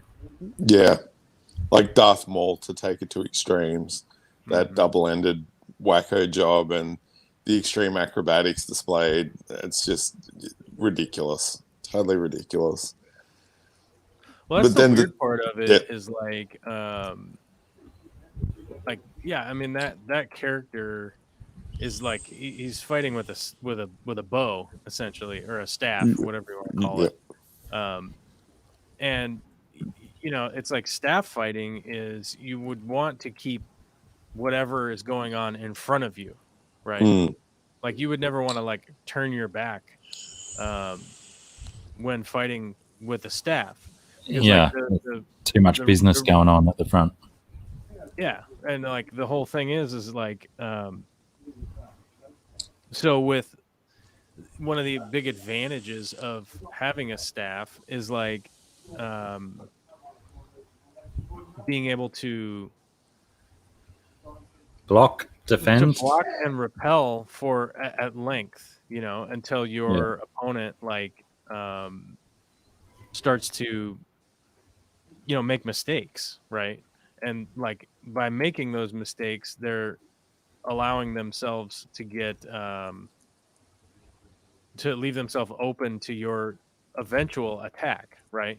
And it's like, so all this guy does with the staff is just attack. That's basically all he does. And you're like, well, why bother using that weapon then? Like that doesn't make any sense. Like, and of course, like, well, he's a master, and it's like, well, who would become a master with just like horrible technique? Like you've been defeated. You know what it's I mean? an oversight. Like you would have been, somebody would have defeated you by now, like with your terrible technique, like of just constantly attacking. So that's like, ultimately that's where stuff just kind of starts to fall apart when you're like, okay, wait a minute here. Like something is awry with all of this nonsense. I am so glad I leave my disbelief at the door whenever I watch my Star Wars. Well, typically And I lots of do. stuff. Typically, I leave my disbelief at the door for sure, just because I just want to enjoy watching stuff. But some things are just so egregious to me that I'm like, I can't get over this. This is bothering me like a lot, So, and I'm not saying that I have specifically had that feeling in regards to like Darth Maul specifically, because I don't think that I ever have like really actively until after the fact. So I don't think I ever watched it and went like, wow, this is ridiculous, guys. Like, come on now, Yeah, you've got you want to see it 3 or 4 times before you start parsing their fighting techniques or analyzing their techniques, I should say. Yeah, and like really figuring like, okay, I'm freaking out now, guys. Come on now, so well, where do they get the practice? Like they've got to only just practice against droids. They're not getting real, combat scenarios where they're practicing sword Sentient fighting. reaction. Yeah, it's ridiculous. Like the whole Sith rule of 2 means that there's only ever 2 Sith people you can practice or even have a fight with, and they rarely know who they are at any given point in time. So where are these Jedi masters getting their fucking training from. It's a bit bollocks. Stop it. We're questioning too much. Yeah, they fight against each other, but they're play fighting. So that I think that's maybe an explanation for all the flashy showmanship, is that they are a bit lost in showing off rather than being effective. Melissa Foster is asking if the Beast is a Star Wars Galaxy of Heroes player. No, I haven't. Is that the mobile one? The mobile Star Wars game, I think, is called Galaxy of Heroes, isn't it? I've got no idea. Don't have much time for video games these days. They're remaking Knights of the Old Republic, and there's a 3rd edition coming out as well, I think. It was a pretty classic game, even though it was all legend storylines and not canon storylines. Still pretty good storylines, even though if you want to watch the storylines on the YouTubes of any of the Knights of the Republic stuff, set yourself up for about 57 hours of viewing, because there are so many videos from that game. Yeah, right. That's so true. many storylines, and because it's a I'm not even going to try it again. MMORPG. I don't know what all the words, the letters stand for, but Massively multiplayer online role-playing game. Right, massively multiplayer online. That's what the MMO is. I always get lost there. Right. I suppose because multiplayer is a hyphenated word, so I just always assume that there's no P. Where do I fit that P in? Yeah.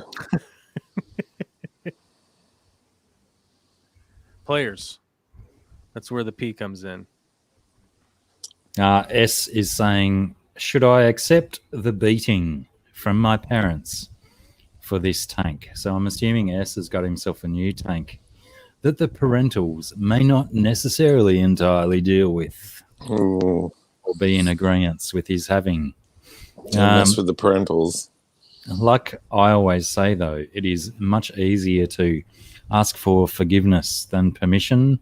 So if you've got to take your forgiveness in the form of a beating, S, then,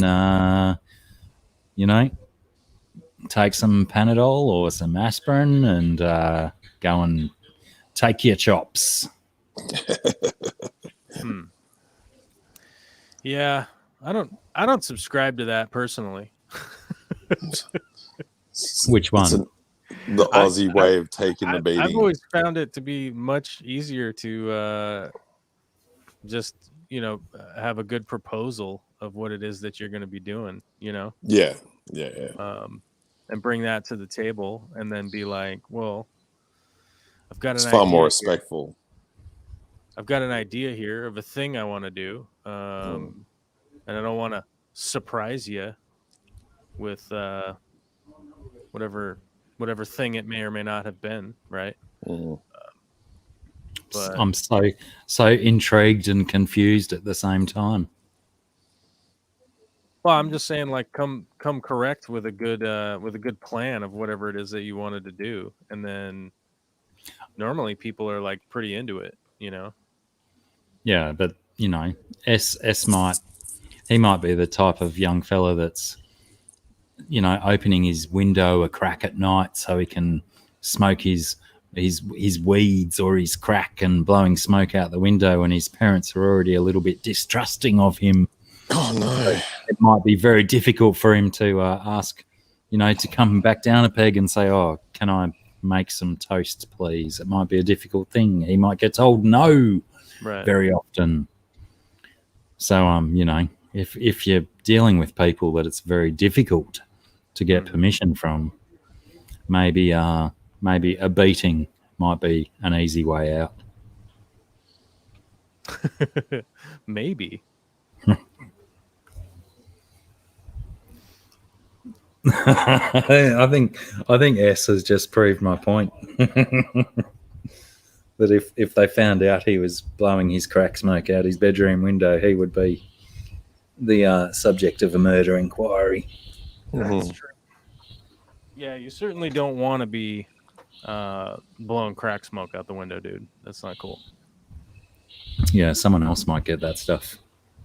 You I'm just put it in gonna the exhaust fan in the bathroom, in their and, eyes. and that way it goes through all the air vents in all the other rooms in the house, and everyone gets some Like residual. everyone You know, gets- you share the love. You know, don't just blow it outside. Yeah, if they've got a little bit in them, they might be less inclined to complain. Yeah, might hitch up So some more. essentially, what we're saying, S, is spike your parents' dinner with crack, and then just go and get the tank. That's what we're all saying, right? I think that's the conclusion that we all drew to, Uh, or thereabouts. I'm going to go and crocodile wrestle and stuff, and I'll be back in 17 or 19 seconds. Crikey, I'm overdoing that one today. put a stopwatch on. What's been going on for you, Covis? Apart from the Just snow. usual nonsense, man. Just work and kinda freezing out today, man. Doing a bunch of framing work outside and about died in the cold. I felt like my hands were gonna fall off. Ugh. Can't, Yeah, you guys don't experience cold. You guys don't, Nah. you guys don't Nah, get no. that. No, You not leave water really. outside and it becomes frozen, and you're in your The hands are out alpine there. areas, it gets like that, but I don't really I don't like staying out there for too long. A couple of nights in the snow is enough for me, and it's Yeah. never that bad. Even on the coldest of nights, I suck it up. I like it. I like the cold. Yeah, so just the usual stuff, man. Just like working and kind of living the dream, as it were. Nice. Yeah, I guess Bleating tree frog is quite loud. going wild. Yeah, for sure. Is that you're talking about my one? You can hear through the microphone. Yeah.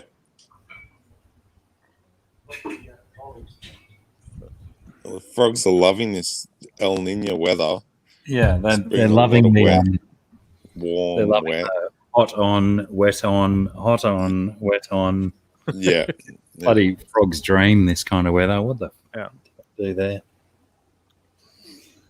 His hair's out of control. Nash Vegas. They get cold in Las Vegas. Once in a blue moon, yeah. Hey, Corvus. Yeah. How much do you know about the Electoral College? I know a fair bit. I'm trying to I got like uncles and aunties here at the moment visiting my parents. Mm-hmm. And I got an uncle who's really interested in learning what the Electoral College is all about, and I'm trying to lure him to come on the stream Oh, okay. and have you explain the Electoral College to him. Okay. But he seems very interested in talking to people in the house at the minute. Oh. But what do you reckon? Is that a bit we could do on this stream? Yeah. Because I know fuck all about it too, so I could probably do with some learning. Yeah, we definitely could. Is he around now, or does he want to do it later? Oh, he's just there. But is it like all of the elder people are in that section of the house talking at the moment? But I reckon I could probably drag him away from that conversation. Or you could just listen in. Huh? What's the confusion? Where does it begin? We were talking. It was here a few weeks ago. I think it was probably probably days after the US election happened. Okay. And during his visit, generally when he visits, we have some pretty good chats and stuff. But neither of us had a thorough understanding of why the Electoral College had such an impact on US elections. And does it even matter that the rest of the country votes if the final decision comes from this mob, sort of thing? That's the sort of level of understanding that we both have of it. Okay. So I did tell him a few weeks ago that I knew a guy that knows a little bit about American politics, and I suggested that when they turned up here this afternoon, that potentially I could sit him down in front of the camera and we could have a talk about it. Oh yeah. So the Hey, Greg, come and learn about the electric college.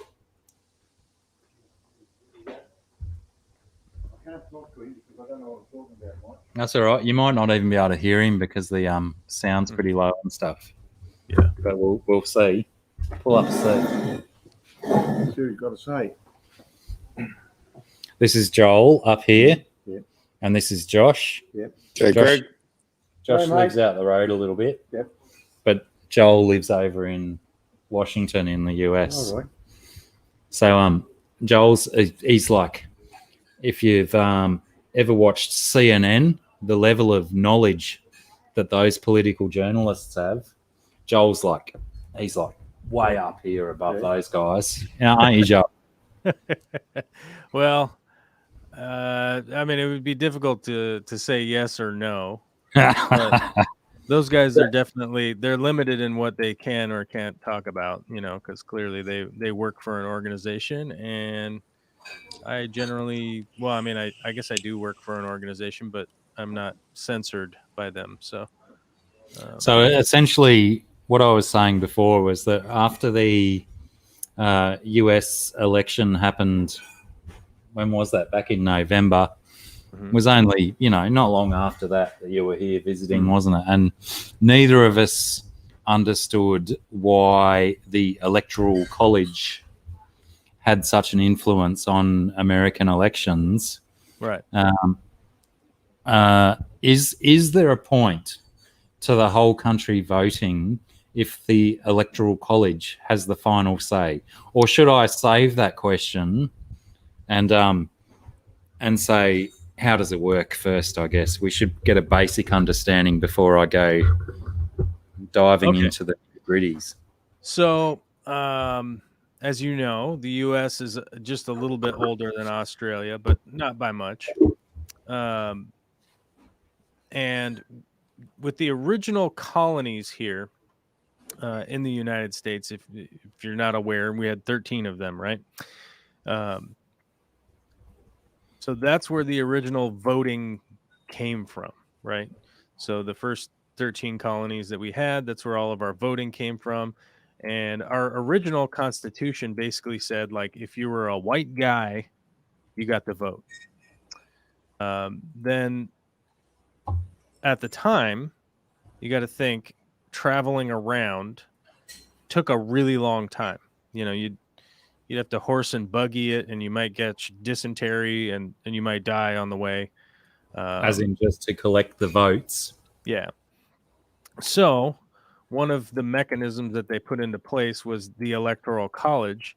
Now, the Electoral College is a appointed representative to basically bring the votes. Express the views of his entire constituent sort of thing.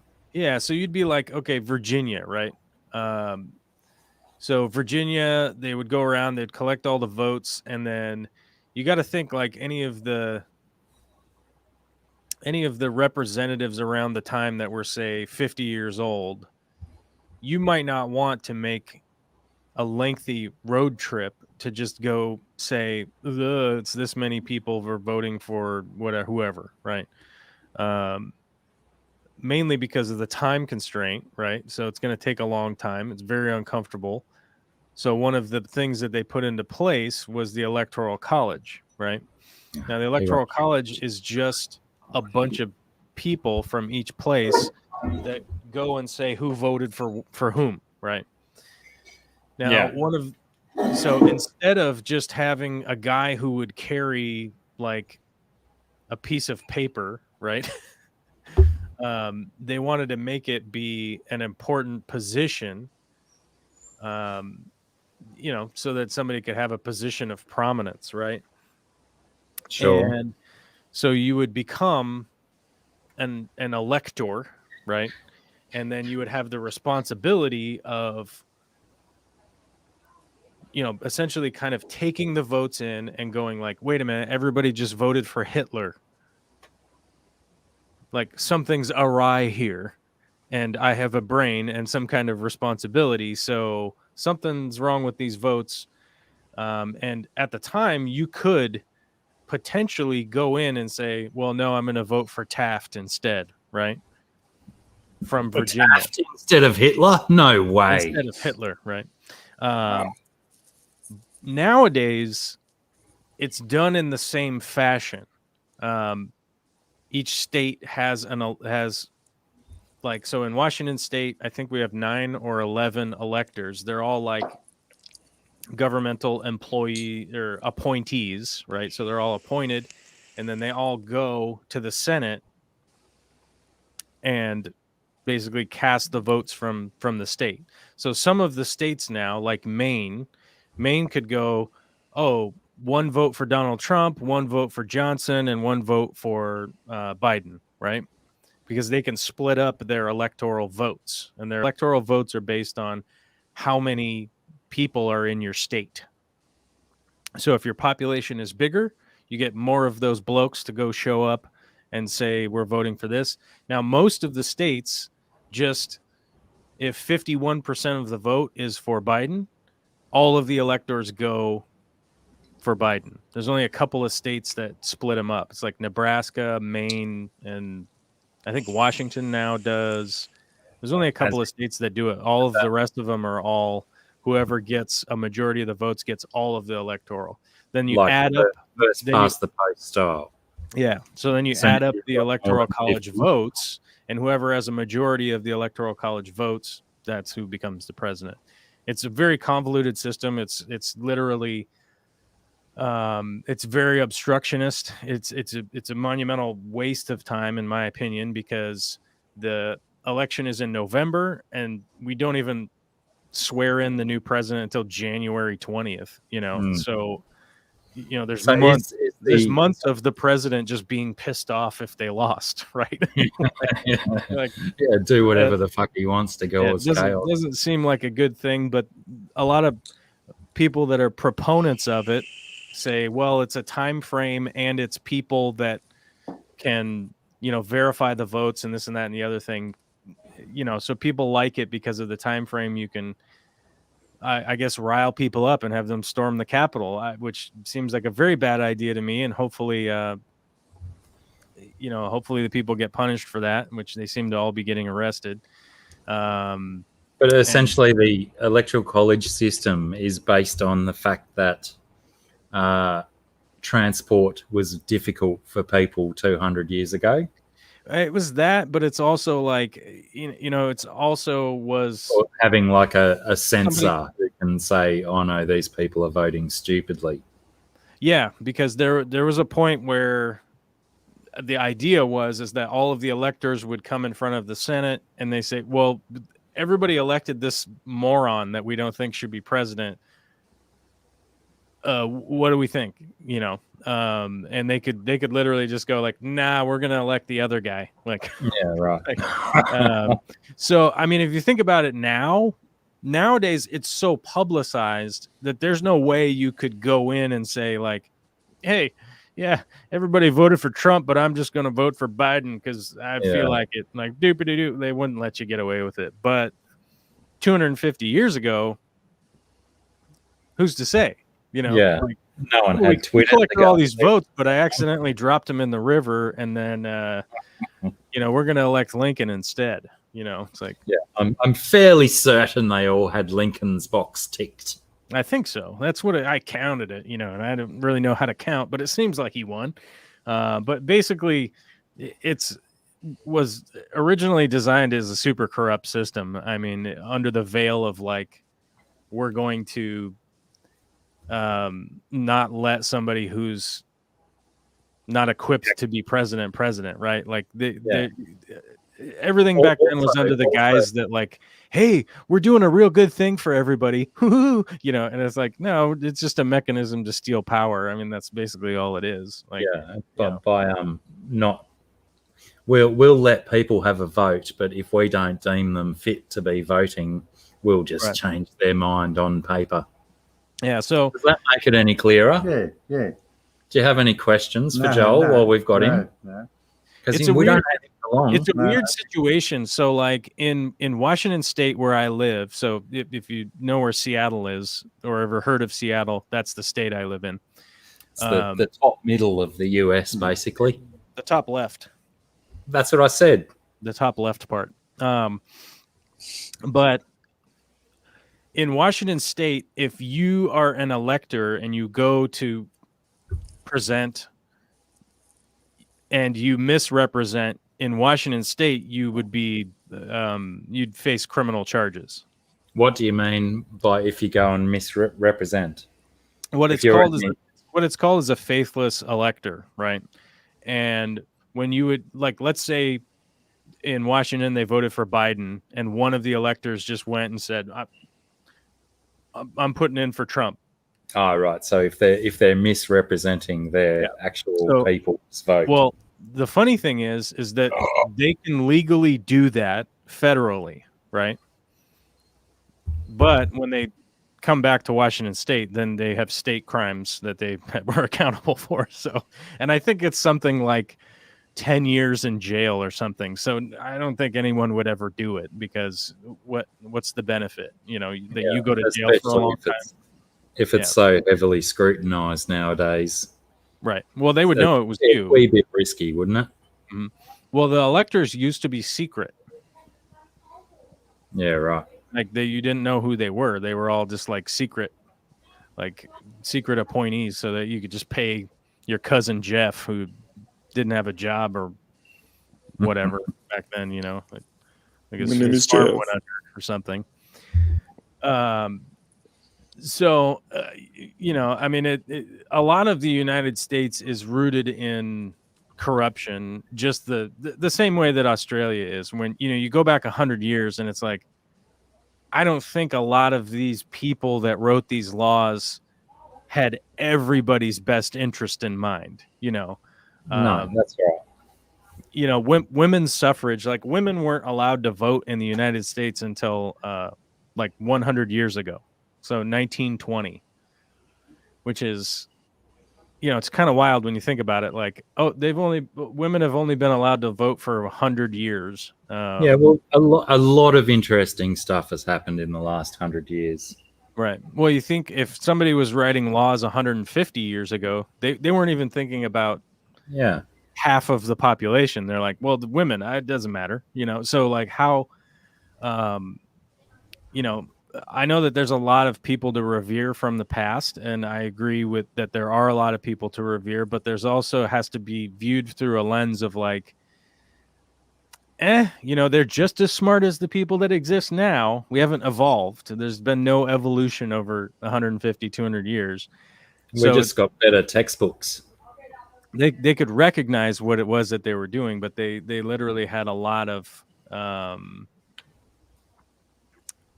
you know, not to like paint them badly or anything, but like, you know, they pretty much they were self-interested. And when you're solely self-interested, you don't necessarily make the best, you know, decisions, I think, you know. Can I pose a chicken or the egg style question to you? Yeah. What came first, the politics or the corruption? The corruption. The corruption, yeah. I mean, that's come way before. It's a fairly essential human trait, isn't it? And they just worked out how to mold corruption into. Go back to ancient Greece. They were corrupt back then. And the test is does it function? And yes, corruption in certain forms functions far better than anarchy or chaos or no system or order. So, you know, nepotism. There's so many reasons why corruption still exists, and that's because it functions better than anything else we've got to supplant it.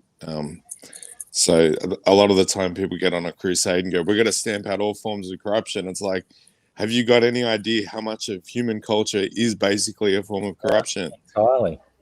Well, I mean, I think, you know, when we talk about governance, like I think the biggest point to bring to the table if we're having that conversation is that we often talk about like self-governance, and that's the governance of the people deciding what regulations are important for the benefit of the majority of people, right? Like you're never going to hit 100%. It's No. it's statistically impossible to hit 100%. But if there was a regulation that benefited 94% of people, right, we would go, that's probably the direction we should go, as opposed to the 6% getting the benefit, right? Well, those 6% would never be heard from again. Well, well, I think we would continue to hear. I think we would continue to hear from Jeff Bezos. I think, and one of the unfortunate things is in the United States, we are currently going through the third iteration of the oligarchy. The With oligarchy. yes, Oligarchy. the oligarchy, which basically stands for, the incredible amounts of wealth that is currently in the hands of a minuscule amount of people. So the United States essentially right now has about 150 kings running around. Yeah. And when you start to do the math where you go 150 divided by 350 million, right? It's you start to go like, wow, like each of these people has like 200 or 2.5 million people underneath them, right? That they're somehow extracting from, right? They've worked so hard for their billions of dollars. How can they surely be expected to share any of their money with the people? Well, yeah, I mean, like, why would they Such bother sharing? expectations. Yeah. There was some math. So hard they've worked. Yeah, there was some math done that Jeff Bezos is making $23 million an hour since the pandemic started. Yeah. And when you start to calculate the math, it's like, Jeff Bezos doesn't work 100,000 times harder than the people that work for him. It's just, it's not. Probably works 100,000 times less. Yeah, that's probably the reality. But we're currently encountering that right now in the United States, and I'm not sure. I'm not sure how we're gonna manage to get over where we're at right now and get past it, because the technological innovation is just forcing most people's conversations out of the spotlight. It's pushing reasonable conversation out, and it's bringing in the crazy people and focusing on the crazy people. And so I don't know how we're ever going to get some kind of regulations back into place to level things back out. And the unfortunate thing is in the United States, it's become sort of the culture of, like 30% of the United States is in this idea that they're wrapped up in this rugged individualism type narrative, right? That began from the Reagan administration. Nixon sort of dabbled in it, and then Reagan just ran wild with it. And realistically, when you look into media now, you can see all of these goofy characters like Jordan Peterson and Mike Rowe does those dirty work shows and stuff like that, where it's always just, hey, if you just take care of your stuff, you'll be fine. If you show up to work early, you'll get promoted, and hey, you'll get the opportunities to make more money and stuff. And it's like, okay, well, if you go from $10 an hour to making $13 an hour because you showed up early for 5 years in a row, you have a back injury, you don't have health care because we don't have health care in the US.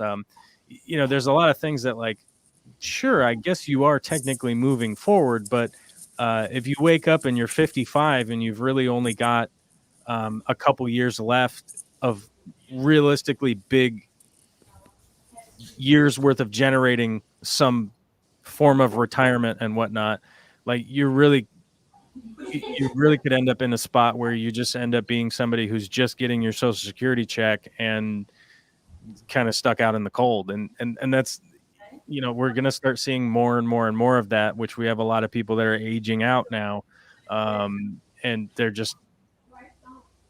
it's not being passed on to the younger generations. And the idea is the last 40 years, it's just been an extraction in order to just be like, oh, don't worry, everything's fine. Everything's fine. You've got a cheap TV. Don't worry about it. Like, don't worry about it. Everything's fine. Just buy a cell phone. Yeah, it's very exciting. It's very exciting times. Don't worry about that. Your life's complete.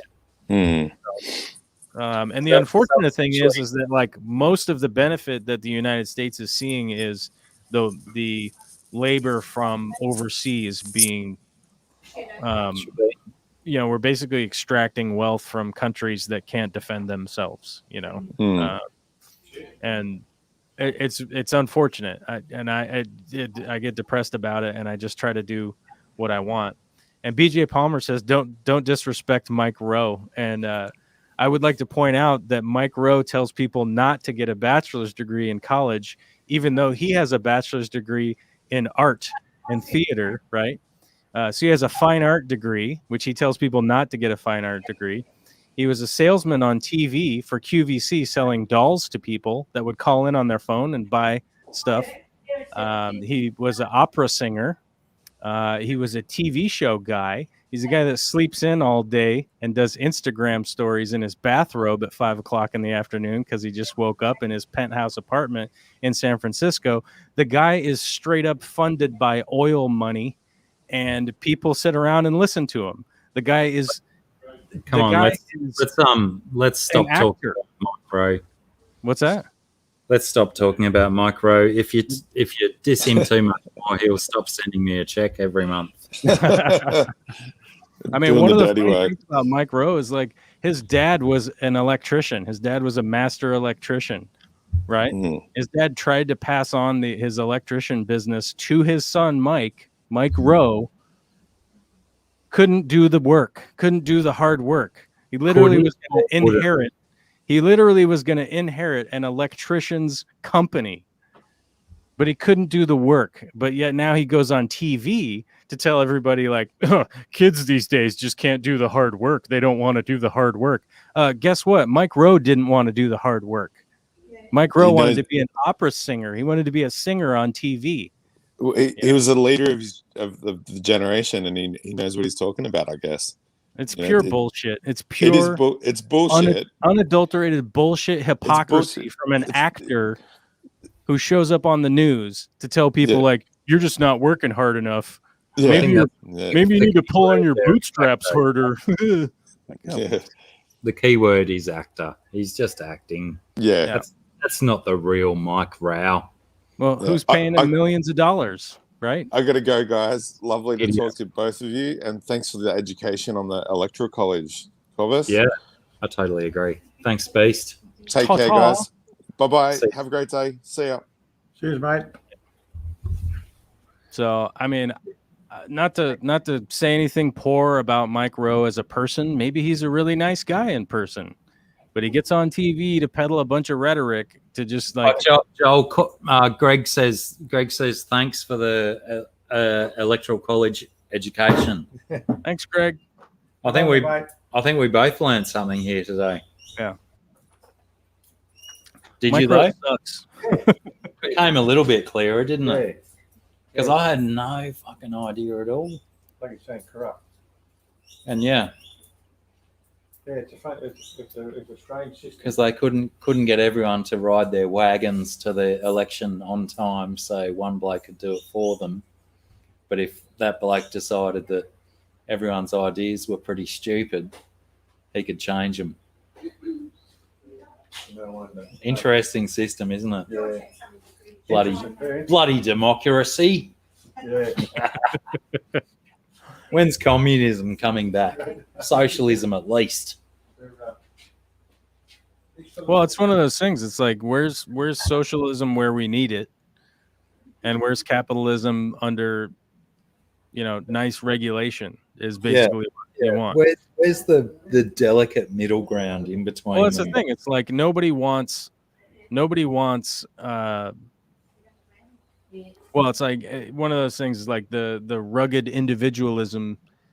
Individuals they don't want socialism because it's a scary word that they heard once on TV. Yeah. And But no they one, sure, but they sure as hell don't want to have to pay the fire department if their house is on fire. You know, no one wants like a delicate middle ground between the both. It's either one or the other. No Right. compromise. Oh, look out. Look at my camera. Oh man, what kind of It's- bug is that? That's just a normal housefly. He's occupying most of my camera. All right, buddy. I've stayed up past my bedtime. Got him. That'll look like a great play. I'll slow-mo that a bit later on. Nice, I dig it. All right, man. I got. Yeah, we've gone way long enough already. So I'm just gonna call it quits too, dude. So all right, buddy. thanks heaps for showing up, and I do apologize about the misinformation and confusion this morning. It's The schedule. been a hell of a day. Yeah. It's been a hell of a 3 days, if I'm to be honest. I'm actually really fucking relieved that I did a stream because it was really good talking to people and not dealing with the shit I've been dealing with for 3 days. So thank you everyone for doing that for me. I super appreciate that. I might actually I did have Aquamate interested in popping up for a bit of a chat, so I might even just stay online for a little while. I might go and smoke a cigarette, play some music, do a wee, say bye to the rallies that are leaving, and Not a bad idea, right? potentially, probably, do some shots and go for another 7 hours live stream or something. just going big time. We'll play it by ear. Let's not put anything in concrete just yet. I mean, it's not a bad idea, Nice to see you. Likewise.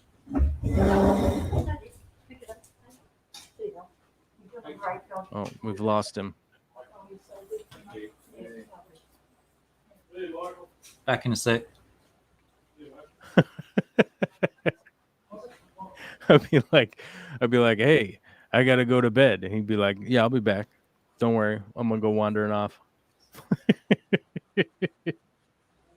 Typical. And I closed my chat. Where did my chat go? Oh, here it is.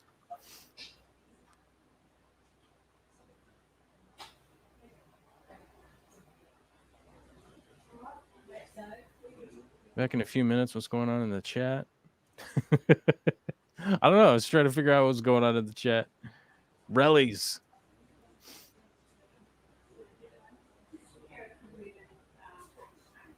Tia and Aqua says Bill Clinton was the man.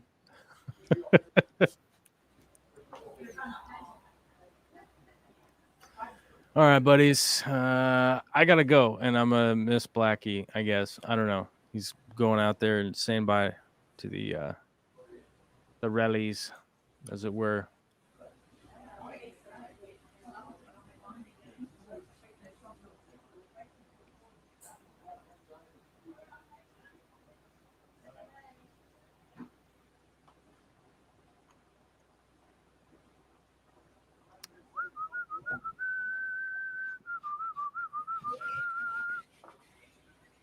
Okay, I'll say bye to you guys, but I gotta go, and I don't know where Blacky went. So, Sorry about that.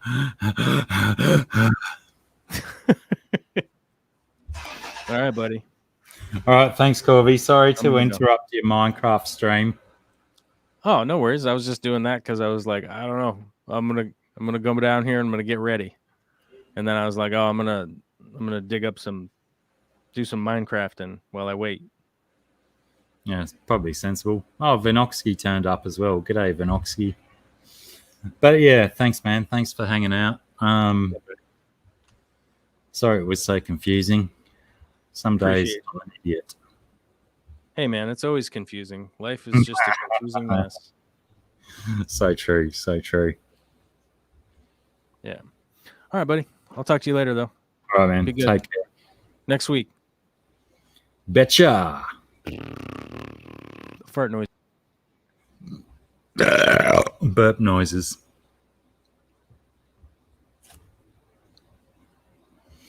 Yeah, I don't know. Do I wait and have a chat with Aquamate or what? Or just keep pissing off and leaving?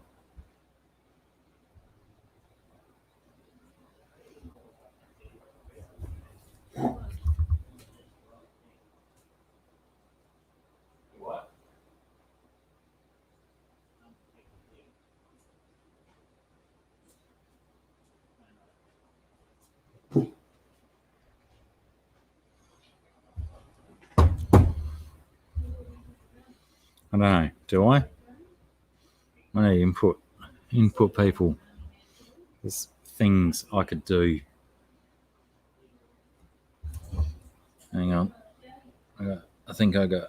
No, I don't.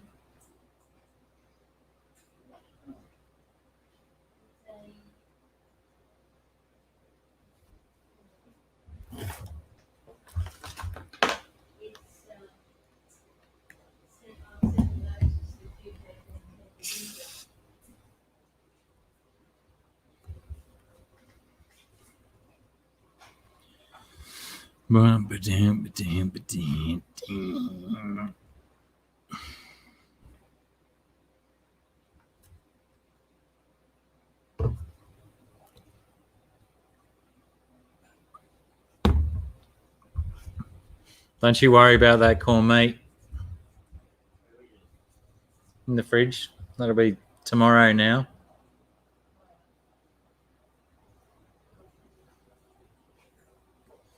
Since you all had big lunches.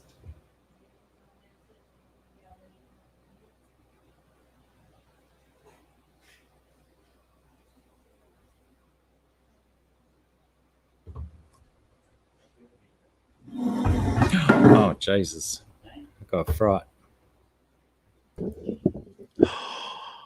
G'day. Oh, it's that guy. I finished work 1 minute ago, so I'm allowed to be on now. Oh, you're allowed to. How are you, man? It's been way too long. Dude, it seems like ages since we've even had a vocal communication. We used to talk on the phone so much. We send dirty texts to each other all the time. I can't believe how many pictures of my penis you have in your collection. Yeah, and they're all of the same one. Indeed. Turn that I'm down. very, very restrained and ensure that I only send the one in my penis pics. I've been making it a real habit. I listen to you every Wednesday, and I scramble to finish a video to put out every Wednesday night. So I just listen to you guys while I'm hurriedly doing things. And I'm today, hang on. I will be finished and I'll be able to jump up and take part in this nonsense talking about Mike Rowe. And I was I don't know what I'd have to add to the conversation, but I'll try and get up there. Good night, Billie Jean. Good to see you, love. Take care. See you, BJ.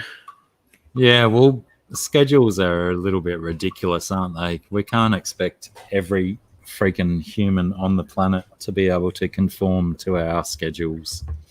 So, you take what you can get, don't you? You do. Hey, Paddy, another bearded bastard.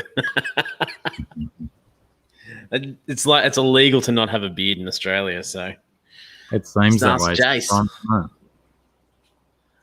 Hey? Yeah, it seems that way sometimes that it's a beard compulsory state being Australia. Because some days I go out and I don't see a single human without a beard. But that's only if I go out before my dad's out of bed because he doesn't wear a beard. I remember my old man had a beard forever, and one day I came home and he'd shaved, and we thought someone had broken into the house. We were all a bit weirded out. What's the name of the stream? Have a beverage with Blacky. Don't mind if I do. Good idea. Good idea. Yeah, I think my old man grew a beard once in my lifetime, and he won a bloody beard competition at some fete or local party type situation. He was like, "Fuck! Well, if you can win a prize for it, why don't you just keep the thing?"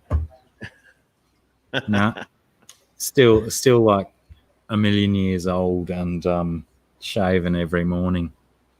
It's like, fucking who you shaving for? Who are you trying to impress? Exactly. And if you shave it, it grows back. It's not exactly convenient, is it? So Yeah, but if you don't shave it, it keeps growing. true. So, No, I need to shave. My eczema's annoying the hell out of me, so I'll be waiting until that settles down and then I'll have a shave. Yes, I am a 49ers fan. Seems to blow a lot of people's minds. This is the first time I'm seeing an Aussie drinking a VB. Oh. For a hard-earned thirst. I can't even remember what it's called. Who said that? Only one beer. Oh, Marin. Hello, Marin. I'm pretty sure I had a VB in my mouth last week on my stream.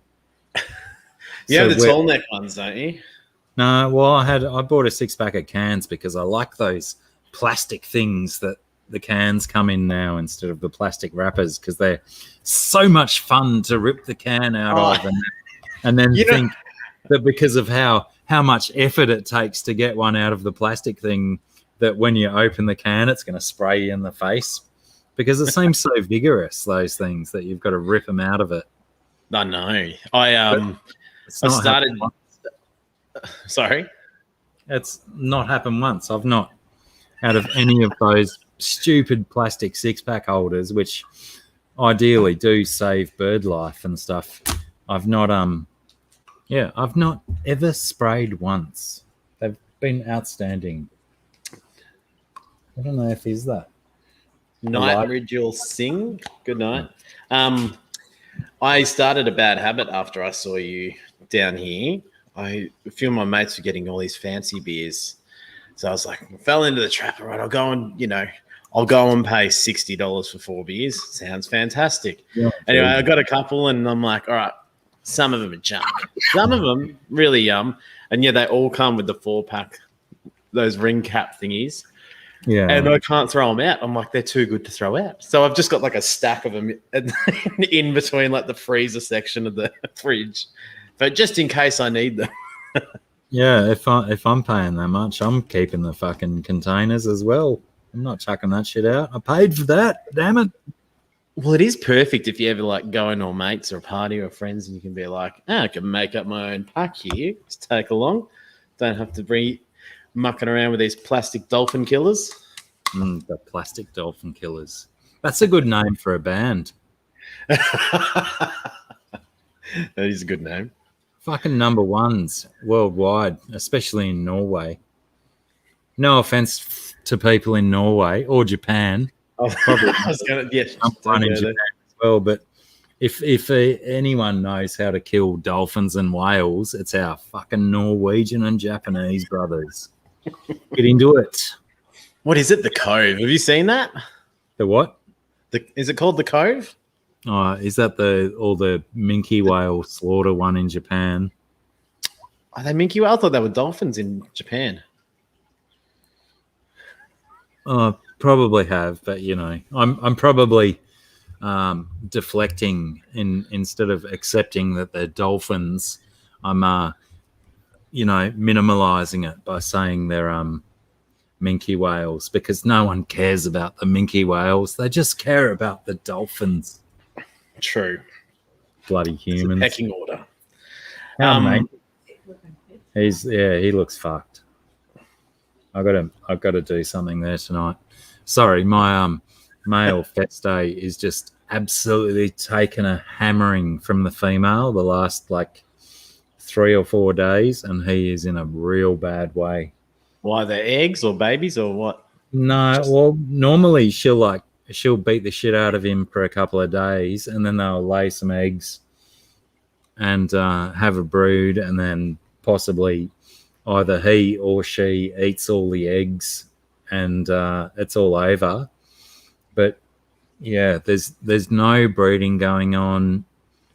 All the breeding activity is there, but she is just beating the snot out of him, and he's it's not exciting him, if you know what I mean. Because normally when a Central or South American cichlid starts getting beaten the snot out of by its female, it starts to get excited and wants to breed, but he's not responding in that fashion. He's responding in the fashion of, I potentially might die in the next few hours because this chick has beaten me up so bad. Well, it's not the way you want them to respond. So I'm thinking what I might do is I might put all of my aggressive big fish in one tank and just in, a 24 to 73 hour period, see who wins. Whoever survives, and I'll keep them, and the other tanks, I'll make better or something. Yeah. No, absolutely. I mean, that's the problem with cichlids, isn't it? You're going to have that stuff all the time.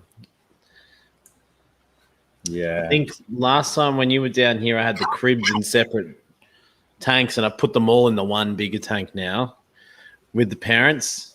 So there's about 11 cribs in there. And I think because there's so many of them, they still go at each other, but they share it around. Whereas before, because there's only just the two in there, yeah, the male just destroyed the female every time they had babies.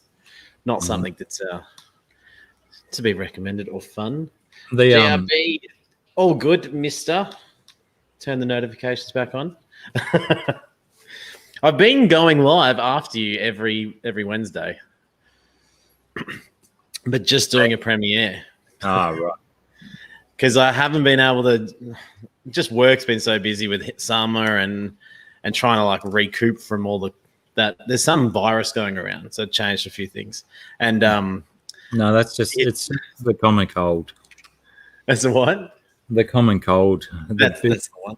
bit of a sniffle that everyone's getting, that the world's getting amped up about. Foolish. Yeah. Well, yeah, anyway, I've been doing that after your streams because it's a good way to just at least get to say hey to people and for a little bit. So essentially what you're saying is I've gone too long because now I'm cutting into your premiere time slot. No, you've done it a couple times, but it doesn't matter. Time is not a thing, is it? You didn't even intend that to be comedy, but that was so hilarious to me. It's just time is a figment of our imagination. It's all right. There's this other Michael guy that's streaming at the same time as me the last few weeks anyway, that I didn't find out about until last week. Yep. But I don't mind. I don't mind. People can, we rarely talk about fish on my live streams. We just talk shit and crap on. And so if people want to divide their time between channels that talk about fish stuff that they've heard 45 times in other live streams today, or if they just want to chew the fat and talk about other nonsense here, I don't care. I'm not chasing subs or anything. Otherwise, I'd be at 1 million subscribers by now. Surely, if I was doing the work, I'd be there. I reckon you should do a celebratory video when you hit 666 because it's just around the corner. Pretty good idea. The only problem with that is that it's the same thing as the getting to the 600 was a really interesting time because I had that 590 to 610 period was absolutely ridiculous because it would go 590 up to 598, down to 597, up to 603, back down to 596. I was like, my God, is this like some kind of special number or something that people are trying to keep me at 600 or something? Because the amount of fluctuation between 590 and 610 was absolutely ludicrous. Yes. How long that period of time went as well. And then now I don't have any fucking idea at all. We're up 650 or something. Like I got up to like 656 or 657, and then the next day it was down to 648. Yeah. It's like when you get a few examples like that, really put numbers into place, it's like, well, I don't really think I can gauge my life on these numbers anymore, because one day it's down here and one day it's up there. So it's like, fuck, whatever it is, that'll do. I don't care. It drives you absolutely nuts because you start looking at it going, oh, that'd be really cool to tick that little milestone off. And then you go, what happened? Why did it go backwards? What's going on? I try really hard not to look at it. I am 10 away from a pretty big milestone, and I'm like, don't look at it, because I'll look at it tomorrow and it'll be like, you are 13 away from a pretty big milestone. But no. Yeah, that's absolutely right. Where you're at with yours, you're definitely in an area where, it's relevant to have good numbers. But, where mine is, it's like if you're if you're less than 1,000 and you're stressing about how many subs you've got, you're wasting your energy, because you could get 1,100 subs, and then all of a sudden, well, with content like the content that I produce, you could lose 150 subscribers in a day, and then all of a sudden you're nothing again. So wait until you're 1,500 subscribers before you think you're getting big people. I think it only really matters depending on like how much effort and time you're putting into things and Absolutely. What you're trying to do. If you're, I think most of my viewers appreciate that I put fuck all time into my YouTube channel. G'day, Big J. I think you put a fair bit of effort into doing the tour down here. Oh yeah, but I've still got I think I've still got 2 videos that I could probably put out from that to over 12 months ago, or nearly 12 months ago, that I haven't produced or finished. I took so much footage of that trip and I just didn't put it out there. But maybe one day, maybe in 20 years, and I could go, oh, here's a flashback video for all you kids that waited for this footage for 19 and a half years. Here you go. Problem solved. Do the back when But I won't do that. I won't do that at all. It's too much we commitment. move forwards on this channel. We don't move. We don't look at the past. Have you been yabbing? Have I, like today? Can you see it in my face? No. Yeah, you look like you've been chasing it. I have in my lifetime, but I have not today been hunting. We went on the weekend. Yeah, this weekend. So I'm trying to make a pretty fun video out of that, but it's so hard to try and make something like try and be creative and put a spin on it versus looks like I'm just making a home video of us going yabbing. But having a bit of fun with that. I'm hoping to do something with that sort of next week. But you were talking about crayfish before, and I was like, I wonder how many people will look at yabbies and go, well, they're pets. We keep them in our fish tanks. Versus the people who go, no, you definitely eat them. Yeah, I mean, I've definitely kept them as pets before, but I see them more as a food source than a pet source. Yeah. Those things We are kept a couple. Harry's got a few little ones, and then the rest we cooked up, and I've pickled a whole bunch of them and put flavors and stuff in the pickling, and Yum. yeah, no, very exciting. Yeah. Hello, Sandy Doherty. How are you? Sandy, T and Aqua, Big J, Paddy. It's just making everyone laugh in the chat. Rochford's right. Rockford.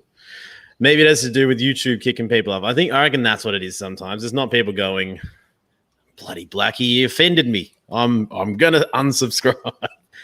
It's just that they just now don't do YouTube. Well, that means I haven't been working hard enough, is it? If I'm not offending people. Yeah, but people might like the offense. I think I forgot to say hi to Fishimon as well. G'day, Fishimon. Sorry. I've been like absolutely the worst at focusing on the chat today than I've ever been on a live stream. No doubt. And John Larson. Jono bloody Larson has made it.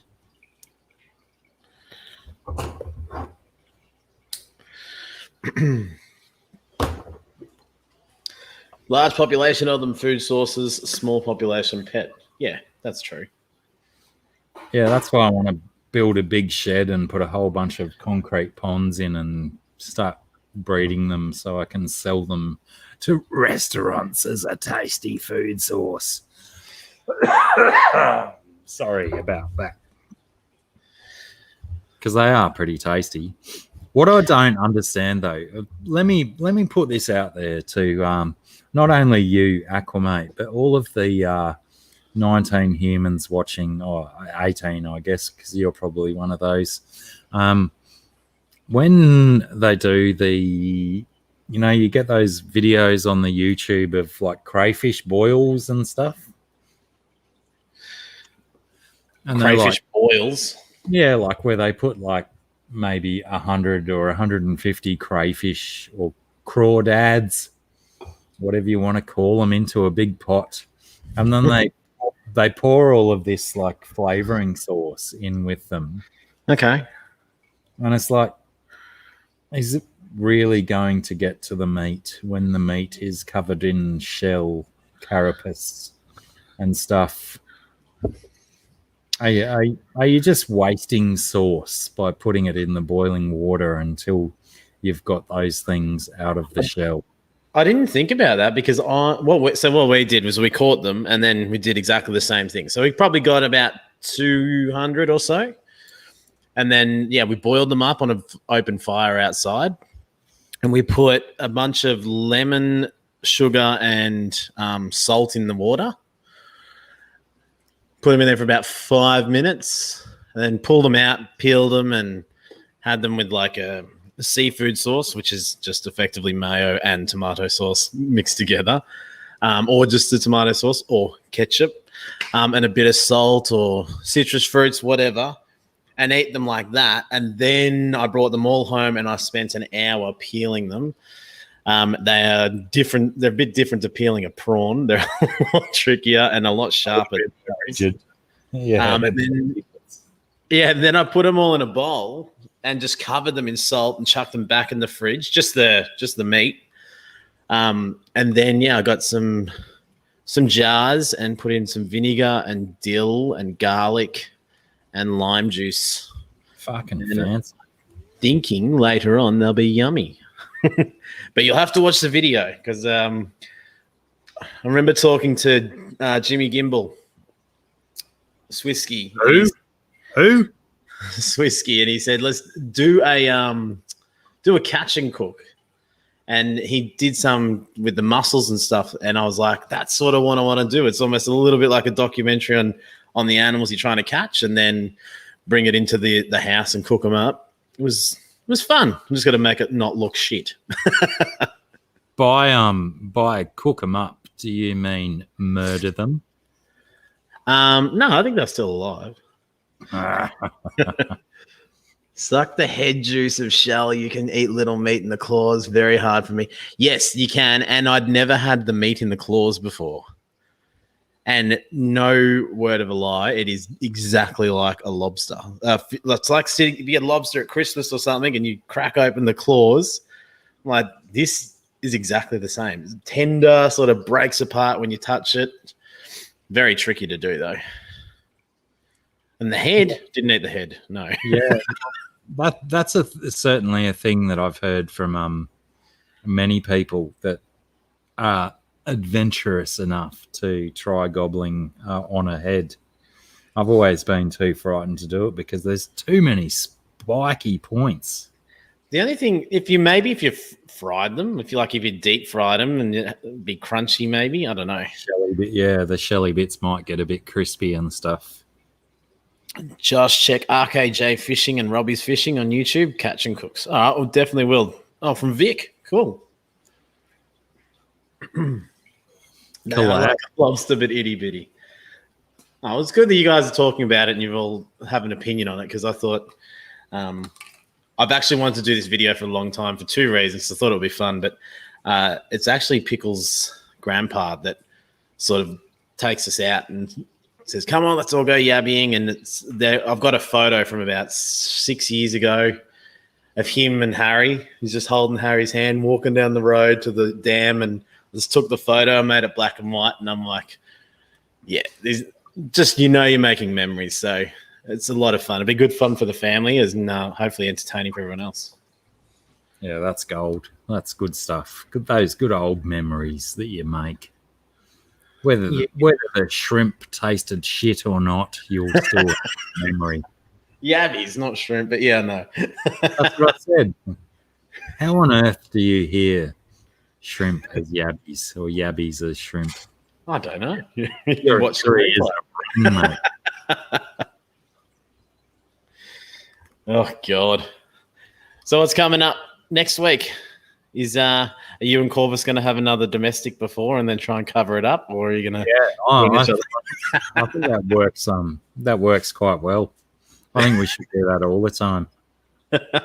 Well, I was one of the people that messaged Blacky, and I was like, "What's happened? Like, why is he going at the same time as you instead of with you?" And I thought, "Oh, far out, something happened." But then you said, "Yeah, I wasn't going to go," and I'm like, "Well, that makes sense." Well, I'm really, really glad that you believed that story. Such a fight we had. Hello, Hey, Priscilla. So fine, I'm going to go play Minecraft. Well, if his response to the fight wasn't going to play Minecraft, then I was going to go and play Minecraft. So he just played Minecraft to one up me. Minecraft's not big enough for the two of you. Yeah, I had to make do with solitaire. Fuck.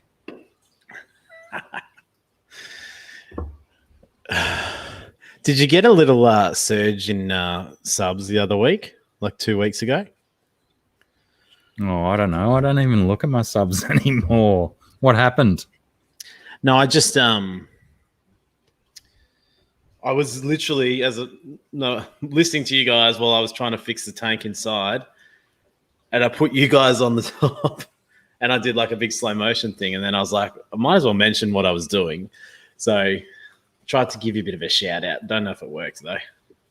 I think there was like one day where. But I think it wasn't. Oh, would it have been like one of your videos that you put out after one of my streams? Yes.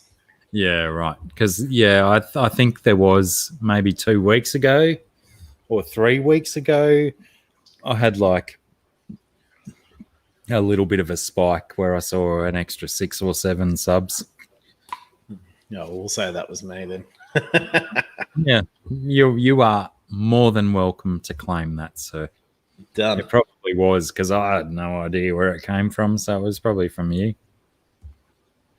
S is saying that enjoy watching Joel play Minecraft. I can't think of anything worse, only because Harry's been obsessed with Minecraft for a long time. He's like, "Come and look at this," and I'm like, "Okay." He's like, "I've done this and this and this." I'm like, "It looks fantastic. So what are you going to do?" And he's like, "Just keep doing it." I'm like, "There's no point to this game."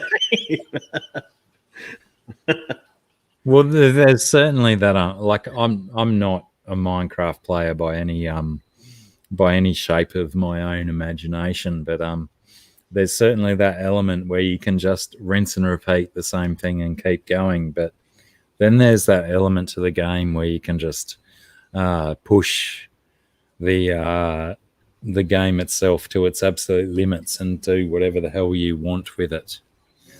Yes. He's gotten into Pokemon. I can get around that because I understand what's going on. I understand there's a goal and there's a story. And when he gets stuck, I can be like, all right, so let's figure it out. Minecraft, when he's like stuck, I'm like, I don't know what to do. Don't ask me. I have no idea. I actually played it like when it first came out, like way before it was cool. And played it with a mate. You're like, oh, this is kind of cool. We can play at the same time and manipulate the world at the same time. And then my mate would just kill me and laugh. And I'm like, all right, I see how this game's going to go. I don't think I want to do this anymore. It's certainly going to be interesting when the kids take all of their Minecraft learned engineering experience and try and engage the real world with these techniques. Yeah, true. Still got them going. Give me a turn. Banana ice, ladies and gentlemen. What is banana ice? Is it just a vape?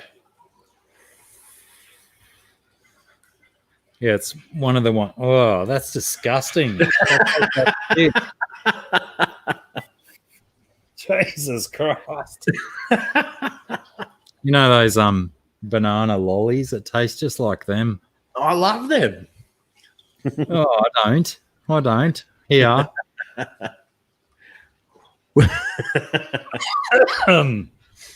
Hey, Sharpie. Long time no see. Hope you're well. But that'll mean I won't need a cigarette for another half an hour.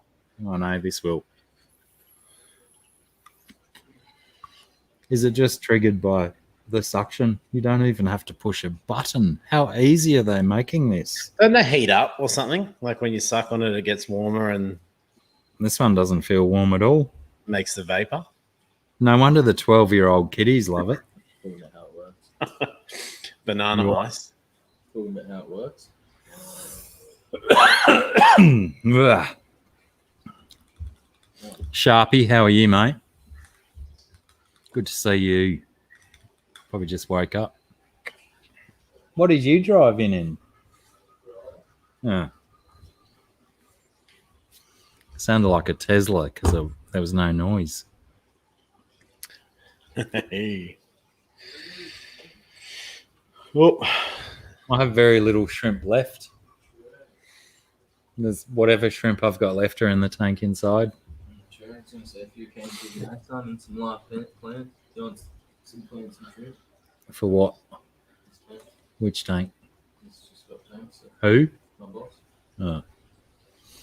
Yeah, I got plants, but Little guppies and shrimp.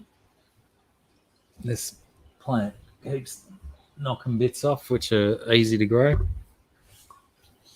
Plenty of Rotala rotundiflora for those watching at home. So it's quite cool. well, I'm having lots of dramas with a big planted tank at the moment. Well, not dramas. It's just not taking the way I want it to yet. Yeah, sometimes you've got to give them months before you get Yeah. that balance going on. I've ripped the whole 4-foot tank inside apart and done like a big hardscape. Yeah. I've got lots of plants and I've added CO2 and stuff. So I'm just waiting to try and get it to just turn into a good looking tank before I add any fish. Yeah. No, it looks good. I have eyeballed that setup. Been spoken to Thirsty lately? I dropped a comment on his Oscar egg video the other day, Yes, I haven't watched it yet. I meant to watch it. but I haven't actually given him a telephone call or anything. It's been a while between them. Yeah, He just seems to have had a fair bit on his plate the last few months. Yeah. It has been a weird few months, hasn't it? Yeah. No, it was good to see him put a video up though the other day. I was like, where is Thirsty? And he did. I think he popped up on one of my videos and said hey. So I was like, all right, he's still around, but not posting. Yeah, I think he did. He made mention in his Oscar Egg video that he hadn't been very active due to other stuff going on and that. Yeah. I thought maybe he hit the 1,000 subs and he just went, I'm too good for this now. And Oh, did he hit the 1,000 too? Did he? yeah, and then he packed up ship and went away. No, I'm only joking. He's not like that at all, but it'd probably razz him up if he heard me say it. He'll no doubt watch the replay and get you later. Yes, exactly. Righto. Well, I might Yeah, you've hit 3 hours. I reckon take a break. Come over Yeah. and watch the premiere with me.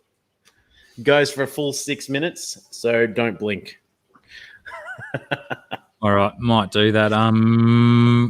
Can we get a? You've got obviously premieres are scheduled and stuff.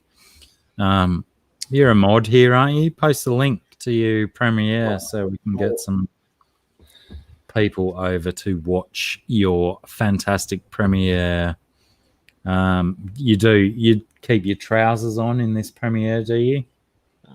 Maybe. Right, good. I like a little bit of what's the word I'm after? Ambiguity. Totally not the word I'm thinking of, but it'll do. And yeah, I'll try and jump on with you in some of these streams in the future if you go past 5, because I can do that. It's pretty rare that I'll go past 5, especially when the